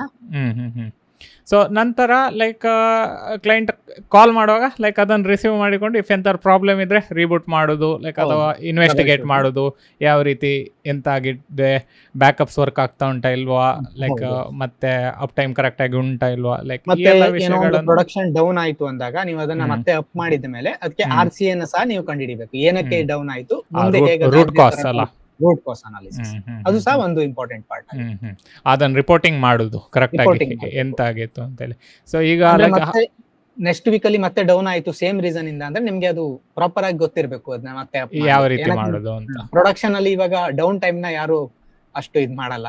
ಹೌದು, ಹಲವಾರು ಮೇಲ್ಸ್ಗಳೆಲ್ಲ ಬರ್ತಾ ಇರ್ತದೆ ರೂಟ್ ಕಾಸ್ ಅನಾಲಿಸಿಸ್ ಅಂತೇಳಿ. ಲೈಕ್ ನಮಗೆ ಅಂದರೆ ಯಾವ್ದಾದ್ರು ಒಂದು ಕ್ಲೌಡ್ ಸರ್ವಿಸ್ ಡೌನ್ ಆಗಿದ್ರೆ ಲೈಕ್ ಎಂತಕ್ಕೆ ಡೌನ್ ಇತ್ತು ಕಂಪ್ಲೀಟ್ ಡೀಟೇಲ್ ಹಾಕಿರ್ತಾರೆ ಅವರು, ಡೀಟೇಲ್ ಆಗಿ ನೋಡ್ಬೇಕಾಗುತ್ತೆ. ಸೊ ಅದನ್ನ ಸಹ ಕ್ಲೌಡ್ ಇಂಜಿನಿಯರೇ ಮಾಡೋದು, ಅದನ್ನು ಅವ್ರು ಕೂತ್ಕೊಂಡು ರಿಪೋರ್ಟ್. ಎಂತಂದ್ರೆ ಅವರಿಗೆ ಆಕ್ಸೆಸ್ ಇರೋದು ಅದ್ರದ್ದು, ಮತ್ತೆ ನಾಲೆಜ್ ಇರೋದು, ಮತ್ತೆ ನಾಲೆಜ್ ಇರೋದು ಅವರೇ ಸೆಟಪ್ ಮಾಡಿರೋದ್ರಿಂದ ಅಟ್ ದ ಎಂಡ್ ಅವರ ಕೈಯಲ್ಲೇ ಇರುತ್ತೆ ಅದು. ಅದರ್ ದನ್ ಲೈಕ್ ಇಂಥ ರಿಪೋರ್ಟ್ಸ್ಗಳು ಮಾಡೋದು, ಬೇರೆ ಯಾವ್ದು ರಿಪೋರ್ಟ್ಸ್ಗಳು ಮಾಡ್ಲಿಕ್ಕೆ ಇರ್ತದೆ? ಅದನ್ನ ಬಿಟ್ಟರೆ ಮತ್ತೆ ಹೆಂಗೆ ಯಾವ್ದೋ ಒಂದು ಹೊಸ ಸರ್ವಿಸ್ ಇವಾಗ ಆನ್ ಬೋರ್ಡ್ ಮಾಡ್ಕೊಂತ ಇದೀವಿ ಅಂತ ಹೇಳಿದ್ರೆ, ಇವಾಗ ಅದಕ್ಕೆ ಹೊಸ ರಿಸೋರ್ಸ್ ಏನೋ ಕ್ರಿಯೇಟ್ ಮಾಡಿದೀರಾ ಅಂದ್ರೆ ಇಲ್ಲಿ ತನಕ ಅದು ಡಾಕ್ಯುಮೆಂಟ್ ಅಲ್ಲಿ ಇಲ್ಲ ಅಂದ್ರೆ ಆ ಒಂದು ಸರ್ವಿಸ್ ಕಂಪ್ಲೀಟ್ ಆಗಿ ಡೆವ್ ಅಲ್ಲಿ ಟೆಸ್ಟ್ ಆದ್ಮೇಲೆ ಅದ್ರ ಪ್ರಾಪರ್ ಡಾಕ್ಯುಮೆಂಟೇಶನ್ ನ ನಾವು KB ಪೋರ್ಟಲ್ ಅಂದ್ರೆ ನಾಲೆಜ್ ಪೋರ್ಟಲ್, ನಮ್ ಪ್ರತಿಯೊಂದು ಕಂಪ್ನಿ ನಾಲೆಜ್ ಪೋರ್ಟಲ್ ನ ಇಟ್ಟಿರ್ತಾರೆ, ಅಲ್ಲಿ ಅದನ್ನ ಡಾಕ್ಯುಮೆಂಟೇಶನ್ ಮಾಡುವಂತ ಸಹ. ಅಂದ್ರೆ ನಾವೀಗ ನಾಳೆ ನಾನು ಇರ್ಲಿಲ್ಲ ಆ ಕಂಪ್ನಿಲಿ ಅಂದ್ರೆ ಬೇರೆ ಒಬ್ಬ ಬಂದು ಆ ಸರ್ವಿಸ್ ನ ಹ್ಯಾಂಡ್ ಓವರ್ ತಗೊಂತಾ ಇದ್ದಾನೆ ಅಂದ್ರೆ ಅವನಿಗೆ ಡಾಕ್ಯುಮೆಂಟೇಶನ್ ಕೊಡುವಂತ ತುಂಬಾ ಇಂಪಾರ್ಟೆಂಟ್. ಹೆಂಗೆ ವರ್ಕ್ ಆಗುತ್ತೆ, ಯಾವ ರೀತಿ ಆರ್ಕಿಟೆಕ್ಚರ್ ಇದೆ, ಅದು ಸಹ ಒಂದು ಪಾರ್ಟ್ ಆಗಿರುತ್ತೆ ಡಾಕ್ಯುಮೆಂಟೇಶನ್. ಸೊ ಅಂದ್ರೆ ಈಗ ಅವರಿಗೆ ಪುನಃ ಲಾಂಚ್ ಮಾಡಬೇಕು ಸೇಮ್ ಸರ್ವಿಸ್ ಅನ್ನು ಆದ್ರೆ ಲೈಕ್ ಆ ಪರ್ಟಿಕ್ಯುಲರ್ ನಾಲೆಜ್ ಬೇಸ್ ಅನ್ನು ನೋಡಿ ಲೈಕ್ ಅವರಿಗೆ ಮಾಡ್ಲಿಕ್ಕೆ ಆಗ್ಬೇಕು. ಅದನ್ನು ಈವನ್ ನಮ್ಗೆ ಮರ್ತೋಗಿರ್ತದಲ್ಲ ಕೆಲವು ಸರಿ, ನಮ್ಗೆ ಮರ್ತೋಗಿರುತ್ತೆ, ನೆಕ್ಸ್ಟ್ ಟೈಮ್ ಮತ್ತೆ ರಿಪೀಟ್ ಮಾಡ್ಬೇಕಾದ್ರೆ ಅದು ಕ್ವಿಕ್ ಆಗಿರ್ಬೇಕು. ಹಾಗಾಗಿ ಕಂಪ್ಲೀಟ್ ಸ್ಟೆಪ್ ಅನ್ನ ನಾವು ರೆಕಾರ್ಡ್ ಮಾಡ್ತೀನಿ. ರೆಕಾರ್ಡ್ ಮಾಡಿರ್ತೇವೆ. ಸೊ ಈಗ ಯಾರಾದರೂ ಲೈಕ್ ನಮಗೆ BCA ಮಾಡ್ತಿದ್ದಾರೆ ಅಥವಾ ಲೈಕ್ ಇಂಜಿನಿಯರಿಂಗ್ ಕಾಲೇಜಲ್ಲಿದ್ದಾರೆ, ಅವರಿಗೆ ಆ್ಯಸ್ ಎ ಬಿಗಿನರ್ ಲೈಕ್ ಕ್ಲೌಡಿಗೆ ಯಾವ ರೀತಿ ಅವ್ರು ಸ್ಟಾರ್ಟ್ ಮಾಡ್ಬೋದು? ನಾನು ಲೈಕ್ ನನ್ನ ಪರ್ಸ್ನಲ್ ಎಕ್ಸ್ಪೀರಿಯನ್ಸ್ ಹೇಳ್ತೇನೆ, ಲೈಕ್ ಯಾವ ರೀತಿ ನಾನು ಸ್ಟಾರ್ಟ್ ಮಾಡಿದ್ದೇನೆ ಅಂತ ಹೇಳಿದ್ರೆ, ನಾನು ಫುಲ್ AWS ಅಕೌಂಟ್ ಕ್ರಿಯೇಟ್ ಮಾಡಿಕೊಂಡು ಸರ್ವಿಸ್ ಕ್ರಿಯೇಟ್ ಮಾಡ್ತಾ ಹೋದೆ, ಲೈಕ್ ಅಂಟಿಲ್ ಅವ್ರು ಬಿಲ್ ಸೆಂಡ್ ಮಾಡೋ ತನಕ. ಮತ್ತು ಬಿಲ್ ಸೆಂಡ್ ಮಾಡಿದ ನಂತರ ಕಾಲ್ ಮಾಡಿಕೊಂಡು ಲೈಕ್ ಅವ್ರ ಹತ್ರ like sorry like I was learning ಹಾಗೆ ಎಲ್ಲ ಹೇಳಿಕೊಂಡು ಮತ್ತೆ ಅವರು ಅದನ್ನು ವೇವ್ ಆಫ್ ಎಲ್ಲ ಮಾಡಿದರು. ಸೊ ನಾನು ಆ ರೀತಿ ಅಂದರೆ ಟ್ರಯಲ್ ಆ್ಯಂಡ್ ಎರರ್ ಮಾಡ್ತಾ ಸರ್ವಿಸನ್ನು ಕ್ರಿಯೇಟ್ ಮಾಡೋದು, ಮತ್ತು ನನ್ನನ್ನೇ ನಾನು ಲಾಕ್ ಮಾಡಿಬಿಡೋದು, ಅಂದರೆ ಲೈಕ್ ಕಂಪ್ಲೀಟ್ ಕನೆಕ್ಷನನ್ನೇ ತೆಗೆದು VPS ಇದು ಅಥವಾ ಲೈಕ್ ಎಂಥದ್ದು ಒಂದು ಫೈರ್ವಾಲನ್ನು ಡೌನ್ ಮಾಡಿಕೊಂಡು ಮತ್ತೆ ಪುನಃ ಕ್ರಿಯೇಟ್ ಮಾಡೋದು. ಸೊ ನಾನು ಈ ರೀತಿ ಕಲ್ತದ್ದು. ಬಟ್ ಆ್ಯಸ್ ಎ ಕರೆಕ್ಟಾಗಿ ಪ್ರೊಫೆಷ್ನಲ್ ಆಗಿ ಕಲಿಬೇಕಿದ್ರೆ ಅವ್ರು ಯಾವ ರೀತಿ ಕಲಿಬೋದು? ಹೌದು, ಅಂದ್ರೆ ನಾನು ಸಹ ನೀವು ಹೇಳಿದ ರೀತಿನೇ ಮಾಡಿದ್ದು. ಆದ್ರೆ ಇವಾಗ ಒಂದು ಹೇಳೋದಾದ್ರೆ ಮೇ ಬಿ ನೀವೊಂದು 3-4 ವರ್ಷದ ಹಿಂದೆ ಈ ರೀತಿ ಮಾಡಿದ್ರೆ ಇದು ಸಹ ಕರೆಕ್ಟ್ ಮೆಥಡೇ. ಆದ್ರೆ ಇವಾಗ ಏನಾಗಿದೆ ಅಂದ್ರೆ ರೀಸೆಂಟ್ ಆಗಿ ನಾನ್ ನೋಡಿರೋ ಪ್ರಕಾರ ಕ್ಲೌಡ್ ಕಾಸ್ಟ್ ಅನ್ನುವಂತ ತುಂಬಾ ಇಂಪಾರ್ಟೆಂಟ್ ಆಗಿದೆ ಅಂತ ಹೇಳಿದೆ. ಏನಕ್ಕಂದ್ರೆ ಮುಂಚೆ ಏನಾಗಿತ್ತು, ನೀವು ಒಂದು AWS ಅಕೌಂಟ್ ಫ್ರೀ ಟೈರ್ ನ ಕ್ರಿಯೇಟ್ ಮಾಡಿದ್ರೆ ನಿಮ್ಗೆ 1 year ಫ್ರೀ ಸರ್ವಿಸ್ ನ ಕೊಡ್ತಾ ಇದ್ರು. ಇವಾಗ AWS GCP ಮೋಸ್ಟ್ ಎಲ್ಲಾ ಕಡೆ ಅನ್ಕೊಂತೀನಿ ಅವ್ರೇನ್ ಮಾಡ್ತಾ ಇದಾರೆ, ಆಲ್ಮೋಸ್ಟ್ 15,000 ತನಕ ನಿಮ್ಮ ಆಟೋ ಡಿಬಿಟ್ ಒಂದು ಎನೇಬಲ್ ಮಾಡಿ ಇಟ್ಕೊಂತಾರೆ, ತಗೊಂಡಿರ್ತಾರೆ. ನೀವೇನಾದ್ರೂ ಎಕ್ಸಿಡ್ ಆಯ್ತು ಅಂದ್ರೆ ಇವಾಗ ಅವರಿಗೆ ಸಾರಿ ಕೇಳೋದಕ್ಕಾಗೋದಿಲ್ಲ, ಅವ್ರು ಡೈರೆಕ್ಟ್ ಆಗಿ ನಿಮ್ಮ ಅಕೌಂಟ್ ಇಂದ ತಗೊಂಡ್ಬಿಡ್ತಾರೆ. ಹಾಗಾಗಿ ಸ್ವಲ್ಪ ಅಂದ್ರೆ ಹೌದು ಪ್ರಾಕ್ಟೀಸ್ ಮಾಡ್ಲೇಬೇಕು, ಪ್ರಾಕ್ಟೀಸ್ ತುಂಬಾ ಇಂಪಾರ್ಟೆಂಟ್ ಕ್ಲೌಡ್ ಅಥವಾ ಡೆವಾಪ್ಸ್ ಅಲ್ಲಿ. ಆದ್ರೆ ಈ ಒಂದು ಕ್ಲೌಡ್ ಕಾಸ್ಟಿಂಗ್ ನ ಸಹ ತಲೆಯಲ್ಲಿ ಇಟ್ಕೋಬೇಕು, ಅಲರ್ಟ್ ನ ಸೆಟ್ ಮಾಡಿ ಇಟ್ಕೋಬೇಕು. ಓಕೆ, ನನ್ನ $2 ಜಾಸ್ತಿ ಹೋಗ್ತಾ ಇದೆ ಅಂದ್ರೆ ಅಲರ್ಟ್ ಬರಬೇಕು, ನಾನು ಅದನ್ನ ರಿಮೂವ್ ಮಾಡಬೇಕು. ಪ್ರಾಕ್ಟೀಸ್ ಆದ್ಮೇಲೆ ಅದನ್ನ ರಿಮೂವ್ ಮಾಡುವಂತದ್ದು ಅಷ್ಟೇ ಇಂಪಾರ್ಟೆಂಟ್. ಹಾಗೆ ಇವಾಗ ನೀವು ಯೂಟ್ಯೂಬ್ ಅಲ್ಲೇ ನೋಡಿದ್ರೆ ತುಂಬಾ 1000 ಟ್ಯುಟೋರಿಯಲ್ ಇದೆ, ನಿಮ್ಗೆ ಯಾವ ಸರ್ವಿಸ್ ಬೇಕು ಅದೆಲ್ಲಾನು ಇದೆ. ಹಾಗೆ ಇನ್ನೊಂದು ನಾನು ನಿಮ್ಗೆ ಸಜೆಸ್ಟ್ ಮಾಡುವಂತದ್ದು ಅಂದ್ರೆ ಕ್ಲೌಡ್ ನ ಕಲಿಯೋದಕ್ಕಿಂತ ಮುಂಚೆ ನಿಮ್ಗೆ ಲೈನಕ್ಸ್ ಅದೇ ರೀತಿ ನೆಟ್ವರ್ಕಿಂಗ್ ಅನ್ನೋಂಥದ್ದು ಗೊತ್ತಿದ್ರೆ ತುಂಬಾ ಈಸಿ. ನೀವು ಒಂದು ಕಂಪ್ಯೂಟರ್ ಇನ್ಸ್ಟೆನ್ಸ್ ನ ಲಾಂಚ್ ಮಾಡಬಹುದು ಪಬ್ಲಿಕ್ ಅಲ್ಲಿ. ನೀವೀಗ ಒಂದು AWS ಅಕೌಂಟ್ ಕ್ರಿಯೇಟ್ ಮಾಡಿದ್ರೆ ನಿಮ್ಗೆ ಬೈ ಡಿಫಾಲ್ಟ್ ಆಗಿ ಒಂದು ಪಬ್ಲಿಕ್ VPC ಸಿಗುತ್ತೆ. ನೀವು ಅಲ್ಲಿ ಲಾಂಚ್ ಮಾಡಿದ್ರೆ ನಿಮ್ಗೆ ಡೈರೆಕ್ಟ್ ಆಗಿ SSH ಮಾಡ್ಲಿಕ್ಕೆ ಬಿಡುತ್ತೆ ಅದು. ಆದ್ರೆ ಅದು ಸೇಫ್ ಅಲ್ಲ, ಅಂದ್ರೆ ಪಬ್ಲಿಕ್ VM ನ ನಾವು ಯಾವತ್ತೂ ಲಾಂಚ್ ಮಾಡೋದಿಲ್ಲ ನಮ್ಮ ಕಾರ್ಪೊರೇಟ್ ಅಲ್ಲಿ.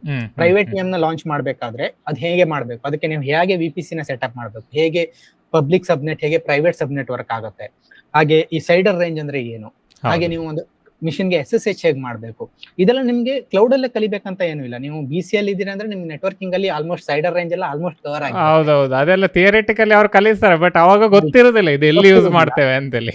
ಅದು ನೀವು ಕ್ಲೌಡ್ ಅನ್ನ ಸ್ಟಾರ್ಟ್ ಮಾಡಿದಾಗ ಇದೆಲ್ಲ ಎಕ್ಸ್ಪ್ಲೋರ್ ಮಾಡ್ತಾ ಹೋಗಿ. ಒಂದು VPC ನಿಮ್ಗೆ VPC ಫ್ರೀ ರಿಸೋರ್ಸ್, ಅದಕ್ಕೆ ನಿಮ್ಗೆ ಯಾವುದೇ ಚಾರ್ಜ್ ಆಗೋದಿಲ್ಲ. ಒಂದು ಸ್ಟಾಟಿಕ್ IP ಏನಾದ್ರು ಅಲೋಕೇಟ್ ಮಾಡ್ತಾ ಇದ್ರೆ ಚಾರ್ಜ್ ಆಗುತ್ತೆ, ಕೇರ್ಫುಲ್ ಆಗಿರಿ.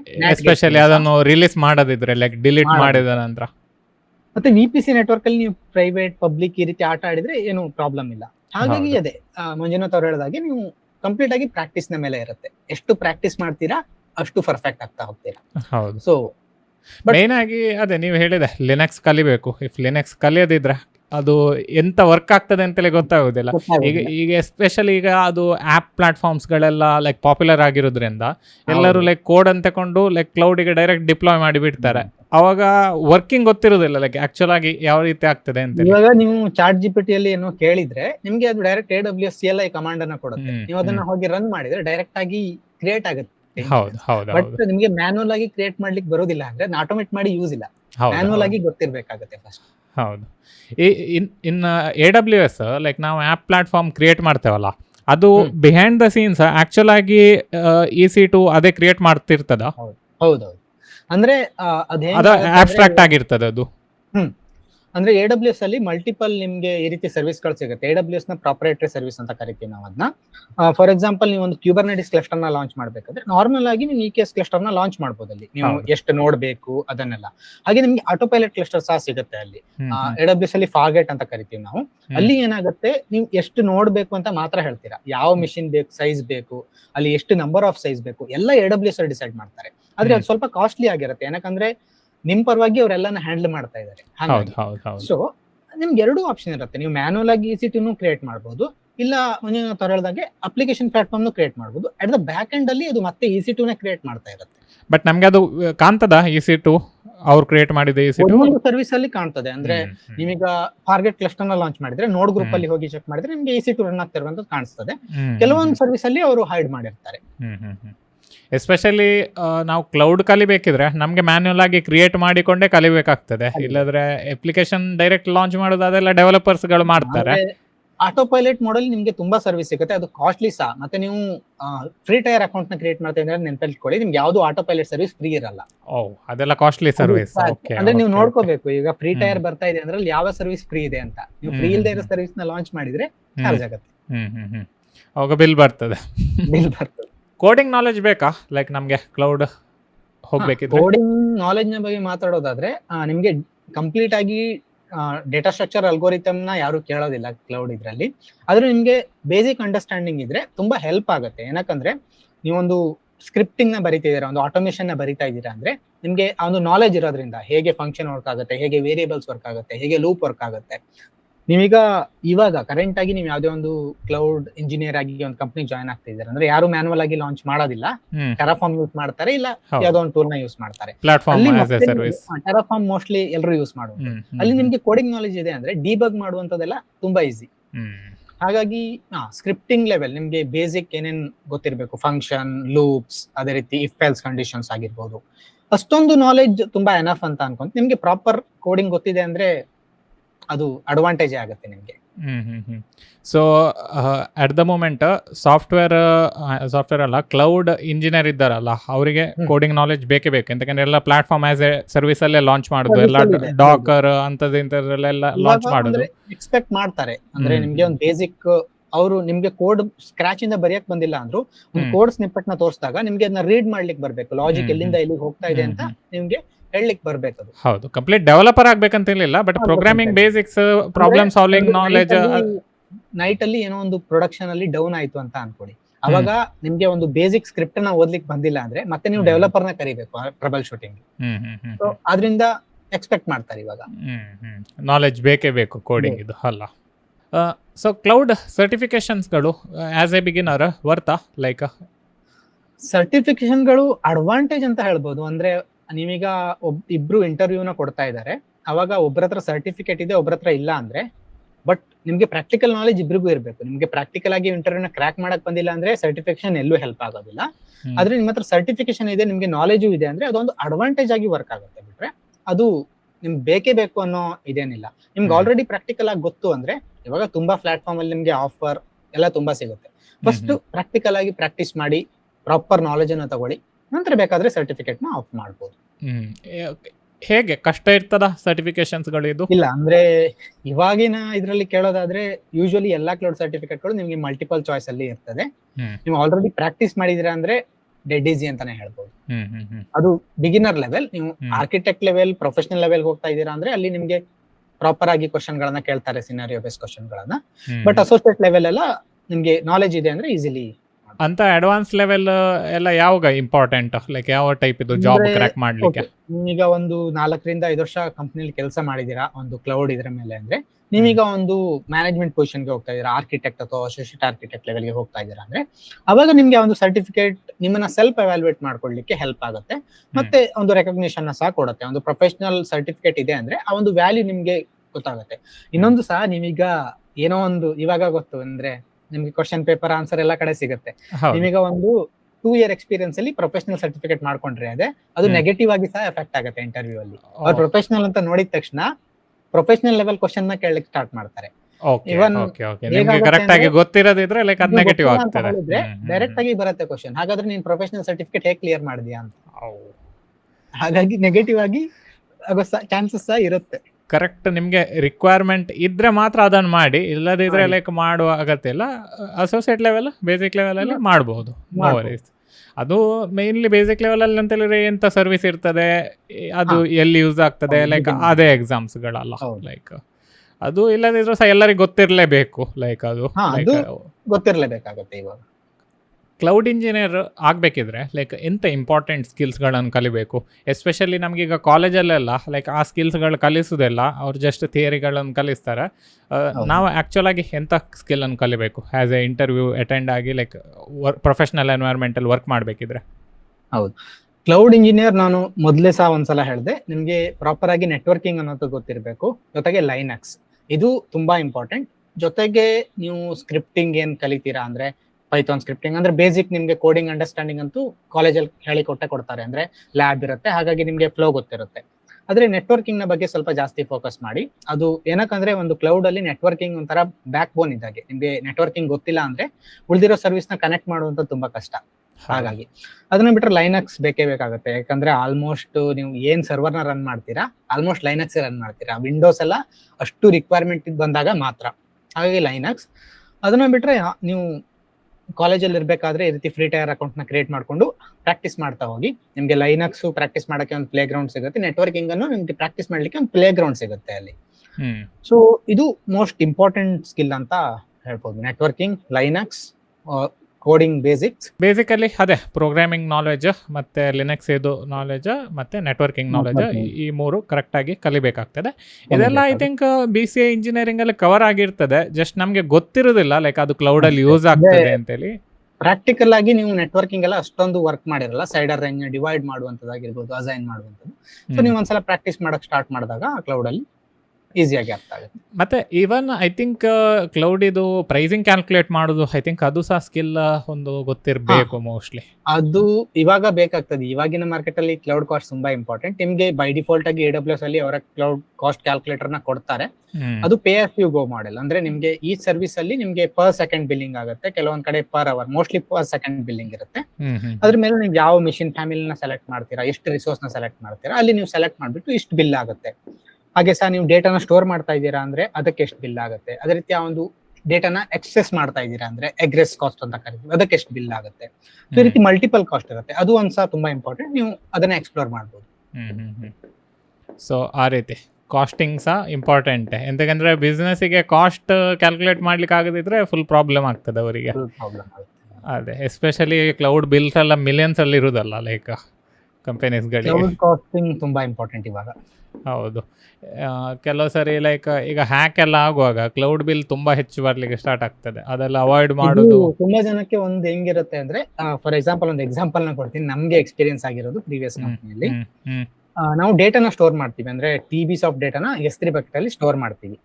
ಅಲ್ಲಿ ಏನಾಗುತ್ತೆ, ನಾರ್ಮಲಿ ನಾವ್ ಏನ್ ಅನ್ಕೊಂತೀವಿ, ನಾವು ಡೇಟಾ ಸ್ಟೋರ್ ಮಾಡಿದಕ್ಕೆ ಅವ್ರು ಚಾರ್ಜ್ ಮಾಡ್ತಾ ಇದ್ದಾರೆ ಅಂತ. ಆದ್ರೆ ನಮ್ಗೆ ಬಿಲ್ ಅನ್ನೋದು ಎಕ್ಸೆಸ್ ಆಗಿ ಬರ್ತಾ ಇತ್ತು. ನಾವು ಅದನ್ನ ಇನ್ವೆಸ್ಟಿಗೇಟ್ ಮಾಡಿದಾಗ ಇವನ್ ಕ್ಲೌಡ್ ಇಂದ ನಿಮ್ಗೆ ಸಪೋರ್ಟ್ ಸಿಗುತ್ತೆ, ಬಿಸ್ನೆಸ್ ಸಪೋರ್ಟ್. ಅವ್ರ ಜೊತೆ ಕನೆಕ್ಟ್ ಆದಾಗ ಅವ್ರು ನಿಮ್ಗೆ ಡೀಟೇಲ್ ನ ಕೊಡ್ತಾರೆ.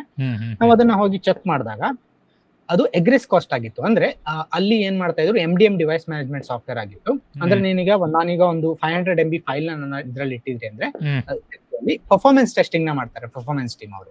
ಅವಾಗ ಅದನ್ನ ಅವರು ಆಲ್ಮೋಸ್ಟ್ 10,000 ಡಿವೈಸ್ ಜೊತೆ ಸೆಲೆಕ್ಟ್ ಮಾಡ್ತಾರೆ, ಟೆಸ್ಟ್ ಮಾಡ್ತಾರೆ. ಅವಾಗ 500 GB ಫೈಲ್ ಅನ್ನೋದು 10,000 ಡಿವೈಸ್ಗೆ ಟ್ರಾನ್ಸ್ಫರ್ ಆಗುತ್ತೆ. AWS ಅಲ್ಲಿ S3 ಅಲ್ಲಿ ಎಗ್ರೆಸ್ ಕಾಸ್ಟ್ ಅಂತ ಇರುತ್ತೆ. ನೀವು ಡೇಟಾನ ಅದಕ್ಕೆ ಹಾಕ್ತಾ ಇದೀರಾ ಅಂದ್ರೆ ಅದು ಫ್ರೀ, ಅಲ್ಲಿಂದ ಹೊರಗಡೆ ತೆಗಿತಾ ಇದೀರಾ ಅಂದ್ರೆ ಅದು ಕಾಸ್ಟ್ಲಿ ಇರುತ್ತೆ. ಅದ್ರಲ್ಲಿ ಅವ್ರು ಹಣ ಮಾಡೋದು ಅಂದ್ರೆ ಲೈಕ್ ಎಕ್ಸಿಟ್ ಆಗುವಾಗ ಕಂಪನಿಗಳು ಸ್ಟೋರ್ ಮಾಡುವಾಗ ಲೈಕ್ ಅಂತ ಚಾರ್ಜ್ ಆಗೋದಿಲ್ಲ, ಬಟ್ ಎಕ್ಸಿಟ್ ಆಗುವಾಗ ಅಂತ ಹಿಡನ್ ಕಾಸ್ಟ್ ಗಳನ್ನ ಐಡೆಂಟಿಫೈ ಮಾಡಿಲ್ಲ ಅಂತ ಹೇಳಿದ್ರೆ ತುಂಬಾ ಕಾಸ್ಟ್ ಆಗುತ್ತೆ. ಸೊ ಇಂತ ಇದಕ್ಕೆ ಸೊಲ್ಯೂಷನ್ ಅನ್ನು ನೀವೇ ಫಿಗರ್ ಔಟ್ ಮಾಡ್ಬೇಕಾಯ್ತಾ, ಲೈಕ್ ಯಾವ ರೀತಿ? ಅಂದ್ರೆ ನಾವೇನ್ ಮಾಡ್ಬೇಕಂದ್ರೆ, ಅವಾಗ ಏನಾಗಿತ್ತು, ನಾರ್ಮಲಿ S3 ಅಲ್ಲಿ ಏನಾಗುತ್ತೆ, ನೀವು ಪಬ್ಲಿಕ್ ಗೆ ಡೇಟಾನ ಕೊಡ್ತಾ ಇದೀರಾ, ಇಂಟರ್ನೆಟ್ ಗೆ ಕೊಡ್ತಾ ಇದೀರಾ ಅಂದ್ರೆ ಕಾಸ್ಟ್ ಹೆವಿ ಇರುತ್ತೆ. ಅವಾಗ ನೀವು ಸರ್ವಿಸ್ ನ AWS ಅಲ್ಲೇ ಲಾಂಚ್ ಮಾಡಿ ನೀವು VPC ಪ್ರೈವೇಟ್ ಗೇಟ್ವೇ ನ ಕನೆಕ್ಟ್ ಮಾಡಿದ್ರೆ ಅದು ಇಂಟರ್ನಲ್ಲಿ ಮೂವ್ ಆಗುತ್ತೆ. ಅವಾಗ ಕಾಸ್ಟ್ ಬರೋದಿಲ್ಲ ನಿಮಗೆ. ಇಂಟರ್ನಲ್ AWS ಇಂಟರ್ನಲ್ ಗೆ ಚಾರ್ಜ್ ಮಾಡೋದಿಲ್ಲ ಅವರು, ಹೊರಗಡೆ ಕಳಿಸ್ತಾ ಇದೀರಾ ಅಂದ್ರೆ ಚಾರ್ಜ್ ಮಾಡಿ. ಸೊ ಎಲ್ಲ ಡಾಟಾ ಅವರಿಗೆ ಬೇಕು ಅಂತ, ಲೈಕ್ ಅವರಿಂದ ಎಕ್ಸಿಟ್ ಮಾಡಬಾರ್ದು ಅಂತ. ಎಕ್ಸಿಟ್ ಮಾಡಬಾರ್ದು. As a beginner non IT ಜನರಿದ್ದಾರಲ್ಲ, ಲೈಕ್ ಅವರು ಕ್ಲೌಡಿಗೆ ಬರ್ಬೋದಾ, ಲೈಕ್ ಎಸ್ಪೆಷಲಿ BCA ಅಥವಾ ಇಂಜಿನಿಯರಿಂಗ್ ಮಾಡದೇ ಇದ್ರೆ? ಬರ್ತಾ ಇದ್ದಾರೆ. ಅಂದ್ರೆ ಆಸ್ ಅ ಕಂಪ್ನಿಲಿ ಅವ್ರು ಆಲ್ರೆಡಿ ಯಾವ್ದೋ ಒಂದು ಇದರಲ್ಲಿ ವರ್ಕ್ ಮಾಡ್ತಾ ಇದಾರೆ ಅಂದ್ರೆ ಅವ್ರಿಗೆ ಬರೋದು ಸ್ವಲ್ಪ ಈಸಿ. ಆದ್ರೆ ಆಸ್ ಅ ಬಿಗಿನರ್ ನೀವು ಬರ್ಬೇಕಂದ್ರೆ, ನಾನು ಆ ಬೇಸಿಕ್ ನಾಲೆಜ್ ಏನಿದೆ, ನೆಟ್ವರ್ಕಿಂಗ್, ಲೈನಕ್ಸ್ ಇದೆಲ್ಲ, ಅದನ್ನ ನೀವು ಕಲೀಲೇಬೇಕಾಗತ್ತೆ. ನೀವು ಡೈರೆಕ್ಟ್ ಆಗಿ ಬ್ಲೈಂಡ್ ಆಗಿ ಬಂದ್ರೆ ತುಂಬಾ ಕಷ್ಟ ಆಗುತ್ತೆ, ಕ್ಲೌಡ್ ನಿಮ್ಗೆ ಅರ್ಥನೇ ಆಗೋದಿಲ್ಲ, ಆ ರೀತಿ ಒಂದು ಪ್ರಾಬ್ಲಮ್ ಆಗುತ್ತೆ. ಸೊ ನೀವು ಸ್ವಲ್ಪ ಆದ್ರೂ ಯಾವ್ದೋ ಒಂದು ಎಕ್ಸ್ಟರ್ನಲ್ ಕೋರ್ಸ್ ಏನೋ ಮಾಡ್ಬಿಟ್ಟು ಈ ರೀತಿ ಬೇಸಿಕ್ ನಾಲೆಜ್ ಗಳನ್ನ ತಗೊಳ್ಳೇಬೇಕಾಗುತ್ತೆ. ಅವಾಗ ಸರ್ಟಿಫಿಕೇಶನ್ ಇಂಪಾರ್ಟೆನ್ಸ್ ಸಿಗ್ಬೋದಾ? ಲೈಕ್ ಈಗ ನಾನು BCom ಅಥವಾ BSc ಮಾಡಿಕೊಂಡು ಬಂದರೆ, ಲೈಕ್ ನಾನ್ ಕಂಪ್ಯೂಟರ್ ಸೈನ್ಸ್ ರಿಲೇಟೆಡ್, ಅವಾಗ ಲೈಕ್ ಮೇ ಬಿ ನನ್ನ ಹತ್ರ AWS ಅಸೋಸಿಯೇಟ್ ಸರ್ಟಿಫಿಕೇಶನ್ ಮತ್ತೆ ಗೂಗಲ್ ಕ್ಲೌಡ್ ಸರ್ಟಿಫಿಕೇಶನ್ ಉಂಟು. ಎಟ್ ದ ಎಂಡ್ ಅದು ನಿಮ್ಗೆ ಅಡ್ವಾಂಟೇಜ್ ಆಗ್ಬೋದು ನಾನು ಹೇಳಿದಿರೋ ರೀತಿ, ಆದ್ರೆ ಅದು ಮೇನ್ ಆಗಿ ನಿಮ್ಗೆ ಜಾಬ್ ಸಿಗ್ಲಿಕ್ಕೆ ರೀಸನ್ ಆಗುದಿಲ್ಲ. ಏನಕ್ಕಂದ್ರೆ ಫಸ್ಟ್ ಇಂಟರ್ವ್ಯೂ ಅಲ್ಲಿ ನಿಮ್ಗೆ ಪ್ರಾಪರ್ ಆಗಿ ಕ್ವಶನ್ ಕೇಳ್ತಾರೆ, ಸಿನಾರಿಯೋಗಳನ್ನೇ ಕೇಳ್ತಾರೆ ಅವರು. ಅದನ್ನ ಕ್ಲಿಯರ್ ಮಾಡಿದ್ರೆ ಮಾತ್ರ ನಿಮ್ಮ ಸರ್ಟಿಫಿಕೇಶನ್ ನೋಡ್ತಾರೆ. ಹಾಗಾಗಿ ನಾಲೆಜ್ ಅನ್ನುವಂಥದ್ದು ಬೇಕೇ ಬೇಕು. ಆಬ್ವಿಯಸ್ಲಿ ಅದು ಕರೆಕ್ಟ್ ಬೇಕೇ ಬೇಕು ಅಲ್ಲ, ಬಟ್ But ಬಿಗಿನರ್ಸ್ಗಳು ಎನ್ಕರೇಜ್ ಆಗ್ಬೋದಾ ಅಂತ ಲೈಕ್ ಇವನ್ ಇಫ್ ಅವ್ರು ಹಾ. ನಾನ್ ಐ ಟಿ ಅಲ್ಲಿ ಇದ್ರು ಸಹ. ಒಂದು ಏನಂದ್ರೆ ನೀವು ಅದೇ ನಿಮ್ಗೆ ಪ್ರಾಪರ್ ಆಗಿ ನಾಲೆಜ್ ಇದೆ ಅಂದ್ರೆ ಒಂದು ಅಂದ್ರೆ ಕಾರ್ಪೊರೇಟ್ ರತ್ತನ್ನ ಹೇಳೋದಾದ್ರೆ ಇವಾಗ ಹ್ಮ್ ನೀವೊಂದು 5 ವರ್ಷದ ಹಿಂದೆ 3 ವರ್ಷದ ಹಿಂದೆ ಹೀಗೆ ಚೆಕ್ ಮಾಡಿದ್ರೆ ಅವಾಗ ಬಿಗಿನರ್ಸ್ಗೆ ತುಂಬಾ ಅಪರ್ಚುನಿಟಿ ಇತ್ತು. ಆದ್ರೆ ಇವಾಗ ಕ್ಲೌಡ್ ಮತ್ತೆ ಡೆವಾಪ್ಸ್ ಅನ್ನೋದು ಸ್ವಲ್ಪ ಸ್ಯಾಚುರೇಟ್ ಆಗಿದೆ. ಅಂದ್ರೆ ಇಲ್ಲಿ ತುಂಬಾ ಜನ ಎಕ್ಸ್ಪೀರಿಯನ್ಸ್ ಇರೋರೆ, ತುಂಬಾ ಜನ ಕೆಲಸ ಇಲ್ಲದೆ ಇರೋರು ತುಂಬಾ ಜನ ಇದ್ದಾರೆ. ಹಾಗಾಗಿ ನಿಮ್ಗೆ ಯಾವ್ದೋ ಒಂದು ಕಂಪ್ನಿಲಿ ಡೈರೆಕ್ಟ್ ಆಗಿ ಕ್ಲೌಡ್ ಇಂಜಿನಿಯರ್ ಪೊಸಿಷನ್ ಬೇಕು ಅಂದ್ರೆ ಸಿಗುವಂತ ಸ್ವಲ್ಪ ಕಷ್ಟ. ಆಸ್ ಅ ಇಂಟರ್ನ್ ಹೋಗಿ ಮೂವ್ ಆಗುವಂತದ್ದು ಅಥವಾ ಜೂನಿಯರ್ ಕ್ಲೌಡ್ ಇಂಜಿನಿಯರ್ ಅಂದ್ರೆ ಸ್ಟಾರ್ಟ್ಅಪ್ ಅಲ್ಲೆಲ್ಲ ಈಸಿಲಿ ಸಿಗುತ್ತೆ ಈಗ ಜೂನಿಯರ್ ಕ್ಲೌಡ್ ಇಂಜಿನಿಯರ್. ದೊಡ್ಡ ದೊಡ್ಡ ಕಂಪ್ನಿಗಳಲ್ಲಿ ಅವ್ರು ಏನಕ್ಕೆ ಕೊಡೋದಿಲ್ಲ ಅಂತ ಹೇಳಿದ್ರೆ ನಿಮ್ಗೆ ನಾಲೆಜ್ ಇದೆ ಆದ್ರೆ ಪ್ರೊಡಕ್ಷನ್ ನಲ್ಲಿ ವರ್ಕ್ ಮಾಡಿರುವಂತ ಇದಿಲ್ಲ. ಒಂದ್ ನೈಟ್ ಅವರ ಪ್ರೊಡಕ್ಷನ್ ಸಿಸ್ಟಮ್ ಡೌನ್ ಆಯ್ತು ಅಂತ ಹೇಳಿದ್ರೆ ಅದನ್ನ ಅವರು 2 minutes ಅಲ್ಲಿ ಅಪ್ ಮಾಡುವಂತ ಪರ್ಸನ್ ಬೇಕು ಅವರಿಗೆ. ಹಾಗಾಗಿ ಅವ್ರು ಏನ್ ಮಾಡ್ತಾರೆ, ಸೀನಿಯರ್ ಗಳನ್ನ ಪ್ರೆಫರ್ ಮಾಡ್ತಾರೆ. ಆದ್ರೆ ಅಪರ್ಚುನಿಟಿ ಇದೆ, ನಿಮ್ಗೆ ಚೆನ್ನಾಗಿ ನಾಲೆಜ್ ಇದೆ ಅಂದ್ರೆ ಕ್ರ್ಯಾಕ್ ಮಾಡ್ಬೋದು, ಆಗೋದಿಲ್ಲ ಅಂತಲ್ಲ. ಆದ್ರೆ ಸ್ವಲ್ಪ ಸ್ಯಾಚುರೇಟ್ ಆಗಿರೋದ್ರಿಂದ ಸ್ವಲ್ಪ ಕಷ್ಟ ಅಂತ ಹೇಳ್ಬೋದು. ಹೌದು, ನಾನೆಂತ ಸಜೆಸ್ಟ್ ಮಾಡ್ತಿದ್ದೆ ಅಂತ ಹೇಳಿದ್ರೆ ರಿಲೇಟೆಡ್ ಜಾಬ್ಸ್ಗೆ ಅಪ್ಲೈ ಮಾಡಿ ಅಂತೇಳಿ. ಫಾರ್ ಎಕ್ಸಾಂಪಲ್ ಡಾಟಾಬೇಸ್ ಅಡ್ಮಿನಿಸ್ಟ್ರೇಷನ್ ಮತ್ತು ನೆಟ್ವರ್ಕ್ ಅನ್ನು ಮ್ಯಾನೇಜ್ ಮಾಡೋದು, ಸಿಸ್ಟಮ್ ಅಡ್ಮಿನಿಸ್ಟ್ರೇಷನ್, ಇಂಥ ಎಲ್ಲ ಜಾಬ್ಸ್ಗಳು ಮಾರ್ಕೆಟಲ್ಲಿ ತುಂಬ ಅವೈಲೇಬಲ್ ಇರ್ತದೆ. ಓಕೆ, ಬಿಗಿನರ್ ಲೆವೆಲಲ್ಲಿ ಅಲ್ಲಿ ಹೋಗಿ like may be 1 year 2 year work ಮಾಡಿಕೊಂಡು ಆ ಪರ್ಟಿಕ್ಯುಲರ್ ಎಕ್ಸ್ಪೀರಿಯನ್ಸ್ ಉಂಟಲ್ಲ, ಒಂದು ಕ್ಲೌಡ್ ಇಂಜಿನಿಯರಿಗೆ ಲೈಕ್ ವ್ಯಾಲ್ಯೂಯಬಲ್ ಆಗಿರ್ತದೆ. ಸೊ ಅಂಥ ಪಾತ್ ಸಹ ಉಂಟಲ್ಲ, ಲೈಕ್ ಇಟ್ಸ್ ಬೆಟರ್. ತುಂಬ ಜನರು ಲೈಕ್ ನಾನು ಕ್ಲೌಡ್ ಕಲ್ತಿದ್ದೇನೆ ಬಟ್ ನನಗೆ ಕ್ಲೌಡ್ ಜಾಬೇ ಸಿಗ್ತಿಲ್ಲ ಅಂತೇಳಿ ಹೇಳ್ತಿದ್ದಾರೆ. ಅಂಥವರಿಗೆ ಲೈಕ್ ಐ ಥಿಂಕ್ ಇಂಥದ್ದು ಪಾತ್ ಸಹ ಬೆಟರ್, ಯಾಕಂದ್ರೆ ಒಂದು ಎಕ್ಸ್ಪೀರಿಯನ್ಸ್ ಇರ್ತದಲ್ಲ ಅವ್ರ ಹತ್ರ. ಅಂದ್ರೆ ತುಂಬಾ ಜನ ಏನ್ ಎಕ್ಸ್ಪೆಕ್ಟ್ ಮಾಡ್ತಾರೆ, ನನ್ಗೆ ಕಂಪ್ನಿಗೆ ಹೋದ ತಕ್ಷಣ ನನಗೆ ಕ್ಲೌಡ್ ಇಂಜಿನಿಯರ್ ಪೊಸಿಷನ್ ಕೊಡಬೇಕು ಅಂತ. ಅದು ಯಾವತ್ತೂ ಆಗೋದಿಲ್ಲ. ಇವನ್ ನಾನು TCS ಅಲ್ಲಿ ಜಾಯ್ನ್ ಆದಾಗ ನನ್ಗೆ ಅವ್ರು ಕ್ಲೌಡ್ ಅಂತ ಡೈರೆಕ್ಟ್ ಆಗಿ ಕೊಟ್ಟಿಲ್ಲ. ನಾನು ಬೇರೆ ಡೇಟಾ ಸೆಂಟರ್ ಅಲ್ಲಿ ಕೆಲಸ ಮಾಡಿ ನಾನು ಮತ್ತೆ ಸ್ವಿಚ್ ಆದೆ. ಹಾಗೆ ಇಲ್ಲಿ ತುಂಬಾ ಜನ ಏನ್ ಮಾಡ್ತಾರೆ, ಈಗ ಇನ್ಫೋಸಿಸ್ ಈ ರೀತಿ ಜಾಯ್ನ್ ಆಗ್ತಾರೆ. ನಿಮ್ಗೆ ಕ್ಲೌಡ್ಗೆ ಮೂವ್ ಆಗ್ಬೇಕಂದ್ರೆ ವಿದಿನ್ ಇಯರ್ ನೀವು ಸ್ವಿಚ್ ಆಗಿ. ನೀವು 3-4 ವರ್ಷ ಯಾವ್ದೋ ಫೀಲ್ಡ್ ಅಲ್ಲಿ ವರ್ಕ್ ಮಾಡಿ ನಂತರ ಕ್ಲೌಡ್ ಬರ್ತೀನಿ ಅಂದ್ರೆ ಅದು ಆಗೋದಿಲ್ಲ. ಸೊ ಆದಷ್ಟು ಬೇಗ ನೀವು ಕಲ್ತ್ಕೊಂಡು ಸ್ವಿಚ್ ಆಗಿ. ಅದು ಸಹ ಒಂದು ತುಂಬಾ ಇಂಪಾರ್ಟೆಂಟ್ ಪಾಯಿಂಟ್. ಯೂಶಲಿ ಇಂಥದ್ದು ಮಾಸ್ ರಿಕ್ರೂಟಿಂಗ್ ಕಂಪನೀಸ್ಗಳೆಲ್ಲ ಇರ್ತಾವಲ್ಲ, ಅವಾಗ ಲೈಕ್ ಆ್ಯಸ್ ಎ ಡೆವಲಪರ್ ನೀವು ಜಾಯ್ನ್ ಆದರೆ, ಲೈಕ್ ಡೆವಲಪರ್ ರಿಲೇಟೆಡ್ ರೋಲಿಗೆ ಜಾಯ್ನ್ ಆದರೆ ಇಂಟರ್ನಲ್ಲಿ ಸ್ವಿಚ್ ಮಾಡೋ ಆಪ್ಷನ್ಸ್ ಇರ್ತಾವ? ಇರ್ತದೆ, ಬಟ್ ನೀವು ಆ ಒಂದು ನಾಲೆಜ್ ನ ತೋರಿಸಬೇಕಾಗತ್ತೆ ಅವ್ರಿಗೆ, ನಿಮ್ಮ ಪ್ರಾಜೆಕ್ಟ್ ಮ್ಯಾನೇಜರ್ಗೆ. ಓಕೆ, ಈ ಪ್ರಾಜೆಕ್ಟ್ಗೆ ನಾನು ಬರ್ತಾ ಇದೀನಿ ಅಂದ್ರೆ ಅಗೇನ್ ಇದು ಲಕ್ನ ಮೇಲೆ ಸಹ ಡಿಪೆಂಡ್ ಆಗುತ್ತೆ. ನಿಮ್ಗೆ ಅವೈಲೇಬಿಲಿಟಿ ಬೇಕಲ್ಲ. ಸೊ ಇವಾಗ ಸಿಗುತ್ತೆ, ಆದ್ರೆ ನೀವು ಒಂದು ಸ್ಕಿಲ್ ನ ತೋರಿಸಬೇಕಾಗತ್ತೆ. ಓಕೆ, ಐ ಆಮ್ ಎಲಿಜಿಬಲ್ ಅಂತ. ಸೊ ಆ ರೀತಿ ಶೋ ಆಫ್ ಮಾಡಿದ್ರೆ ಮಾತ್ರ ಲೈಕ್ ನಮಗೆ ಸಿಗ್ತದೆ. ಇಂಟ್ರೆಸ್ಟ್ ತೋರಿಸ್ತಾ ಇದ್ದೀರಾ ಅಂದ್ರೆ ನಿಮ್ಗೆ ಅಪರ್ಚುನಿಟಿ ಬರುತ್ತೆ. ಈಗ ಡೆವಾಪ್ಸ್ ಅಂತೇಳಿ ನಾವು ತುಂಬ ಕೇಳ್ತೇವೆ, ಕ್ಲೌಡ್ ರಿಲೇಟೆಡ್ ವಿಷಯ ಮಾತಾಡುವಾಗ, ಕೋಡಿಂಗ್ ರಿಲೇಟೆಡ್ ವಿಷಯ ಮಾತಾಡುವಾಗ. ಇದು ಹೇಗೆ ಲೈಕ್ ರಿಲೇಟೆಡ್ ಕ್ಲೌಡಿಗೆ? ಹೌದು, ಡೆವಾಪ್ಸ್ ನ ಬಗ್ಗೆ ಮಾತಾಡೋದಾದ್ರೆ, ಡೆವಾಪ್ಸ್ ಅಂದ್ರೆ ಈ ಕ್ಲೌಡ್ ಬರೋಕ್ಕಿಂತ ಮುಂಚೆನೂ ಸಹ ಒಂದು ಡೆವಾಪ್ಸ್ ಅನ್ನುವಂಥದ್ದು ಇತ್ತು. ಅದು ನಾರ್ಮಲಿ ಆನ್ ಪ್ರಮೈಸ್ ಇದರಲ್ಲಿ ರನ್ ಆಗ್ತಾ ಇತ್ತು. ಆದ್ರೆ ಡೆವಾಪ್ಸ್ ಬೂಮ್ ಆಗಿರುವಂತದ್ದು ಕ್ಲೌಡ್ ಬಂದ ಮೇಲೆ. ಅಂದ್ರೆ ಇವಾಗ ನೀವು ಡೆವಾಪ್ಸ್ ಅಂತ ಹೋದ್ರೆ ವಿದೌಟ್ ಕ್ಲೌಡ್ ಯಾರು ಡೆವಾಪ್ಸ್ ನ ರನ್ ಮಾಡೋದಿಲ್ಲ. ಡೆವಾಪ್ಸ್ ಅಂದ್ರೆ ತುಂಬಾ ಸಿಂಪಲ್ ಆಗಿ ಲೈಫ್ ಸೈಕಲ್ ನ ಹೇಳೋದಾದ್ರೆ, ಒಬ್ಬ ಡೆವಲಪರ್ ಒಂದು ಕೋಡ್ ನ ಬರೆದು ಗಿಟ್ ಹಬ್ಗೆ ಪುಷ್ ಮಾಡ್ತಾರೆ. ಅದನ್ನ ನಂತರ ಬಿಲ್ಡ್ ಮಾಡ್ತಾರೆ. ಫಾರ್ ಎಕ್ಸಾಂಪಲ್ ಜಾವಾ ಅಪ್ಲಿಕೇಶನ್ ಆಗಿರ್ಬೋದು, JVM ನ ಯೂಸ್ ಮಾಡ್ಕೊಂಡು ಅದನ್ನ ಬಿಲ್ಡ್ ಆದ್ಮೇಲೆ ಜಾರ್ ಅಪ್ಲಿಕೇಶನ್ ಅದನ್ನ ಇವಾಗ ಕಂಪ್ಯೂಟರ್ ಇಂಜಿನ್ ಅಲ್ಲಿ ಆದ್ರೆ ಅಲ್ಲಿ ಹೋಗಿ ಅದನ್ನ ರನ್ ಮಾಡ್ತಾರೆ. ಅಂದ್ರೆ ಅಪ್ಲಿಕೇಶನ್ ನ ಸರ್ವ್ ಮಾಡ್ಲಿಕ್ಕೆ ಯೂಸರ್ಗೆ. ಇದಿಷ್ಟು ಪ್ರೊಸೆಸ್ ಏನಿದೆ, ಅದ್ರ ಮಧ್ಯೆ ಟೆಸ್ಟಿಂಗ್ ಸಹ ಆಗುತ್ತೆ. ಟೆಸ್ಟಿಂಗ್ ಟೀಮ್ ಅವರು ಟೆಸ್ಟ್ ಸಹ ಮಾಡ್ತಾರೆ, ಸೆಕ್ಯೂರಿಟಿ ಸ್ಕ್ಯಾನಿಂಗ್ ಸಹ ಆಗುತ್ತೆ, ಎಲ್ಲಾ ಪ್ರೊಸೆಸ್ ಇರುತ್ತೆ. ಇದಿಷ್ಟನ್ನ ನಾವು ಒಂದು ಪೈಪ್ ಲೈನ್ ಅಲ್ಲಿ ಆಟೋಮೇಟ್ ಮಾಡ್ತೀವಿ. ಹೇಗಾಗುತ್ತೆ ಅಂದ್ರೆ, ಡೆವಲಪರ್ ನ ಕೆಲಸ ಜಸ್ಟ್ ಆ ಕೋಡ್ ನ ಬರ್ದ್ಬಿಟ್ಟು ಗಿಟ್ ಹಬ್ಗೆ ಪುಷ್ ಮಾಡುವಂತದ್ದು. ನಂತರ ನಾವು ಪೈಪ್ ಲೈನ್ ನ ಬರೀತೀವಿ. ಇವಾಗ ಗಿಟ್ ಹಬ್ ಆಕ್ಷನ್ ಇದೆ, ಜೆನ್ಕಿನ್ಸ್ ಇದೆ, ತುಂಬಾ ಮಲ್ಟಿಪಲ್ ಟೂಲ್ಸ್ ಇದೆ. ಅದೇನ್ ಮಾಡುತ್ತೆ, ನೀವು ಕೋಡ್ ಪುಷ್ ಮಾಡಿದ ತಕ್ಷಣ ಆಟೋಮೆಟಿಕ್ ಪೈಪ್ ಲೈನ್ ನ ಟ್ರಿಗರ್ ಮಾಡುತ್ತೆ. ಅಲ್ಲಿ ಆ ಟಾಸ್ಕ್ ನ ಆಟೋಮೇಟ್ ಮಾಡುತ್ತೆ. ಬಿಲ್ಡ್ ಮಾಡುವಂತದ್ದು, ಪುಷ್ ಮಾಡುವಂತದ್ದು, ಸ್ಕ್ಯಾನಿಂಗ್ ಆಗಿರ್ಬೋದು, ಡಿಪ್ಲಾಯ್ಮೆಂಟ್ ಆಗಿರ್ಬೋದು, ಎಲ್ಲವನ್ನ ಆಟೋಮೇಟ್ ಮಾಡುತ್ತೆ. ಇದನ್ನ ಓವರ್ ಆಲ್ ಆಗಿ ನಾವು ಡೆವಾಪ್ಸ್ ಅಂತ ಕರಿತೀವಿ. ಹಾಗೆ ಇವಾಗ ಆಲ್ಮೋಸ್ಟ್ ಎಲ್ಲಾ ಕಂಪನಿಗಳು ಕ್ಲೌಡ್ ಮೂವ್ ಆಗಿರೋದ್ರಿಂದ ಡೆವಾಪ್ಸ್ ಸಹ ಕ್ಲೌಡ್ ಅಲ್ಲೇ ವರ್ಕ್ ಆಗುತ್ತೆ. ಅಂದ್ರೆ ಇವನ್ ಕ್ಲೌಡ್ ಅವರು ಸಹ ನಿಮ್ಗೆ ಪ್ರಾಪರ್ ಡೆವಾಪ್ಸ್ ಟೂಲ್ ನ ಕೊಡ್ತಾರೆ. AWS ಅಲ್ಲಿ ಕೋಡ್ ಪೈಪ್ ಲೈನ್ ಅಂತ ಇದೆ. ಹಾಗೆ ಅಜೂರ್ ಅಲ್ಲಿ ಸಹ ಅಜೂರ್ ಡೆವಾಪ್ಸ್ ಅಂತ ಸಪರೇಟ್ ಅವರದೇ ಟೂಲ್ ಇದೆ. ಹಾಗೆ ನೀವು ಗಿಟ್ಹಬ್ ಆಕ್ಷನ್ ಈ ರೀತಿ ಟೂಲ್ ಗಳನ್ನ ಸಹ ಕ್ಲೌಡ್ ಅಲ್ಲಿ ಇಂಟಿಗ್ರೇಟ್ ಮಾಡಬಹುದು. ಸೊ ಈ ಎಲ್ಲ ಡೆವಾಪ್ಸ್ ಇದು ಟೂಲ್ಸ್ ಗಳೆಲ್ಲ ರನ್ ಆಗೋದು ಕ್ಲೌಡ್ ಅಲ್ಲ.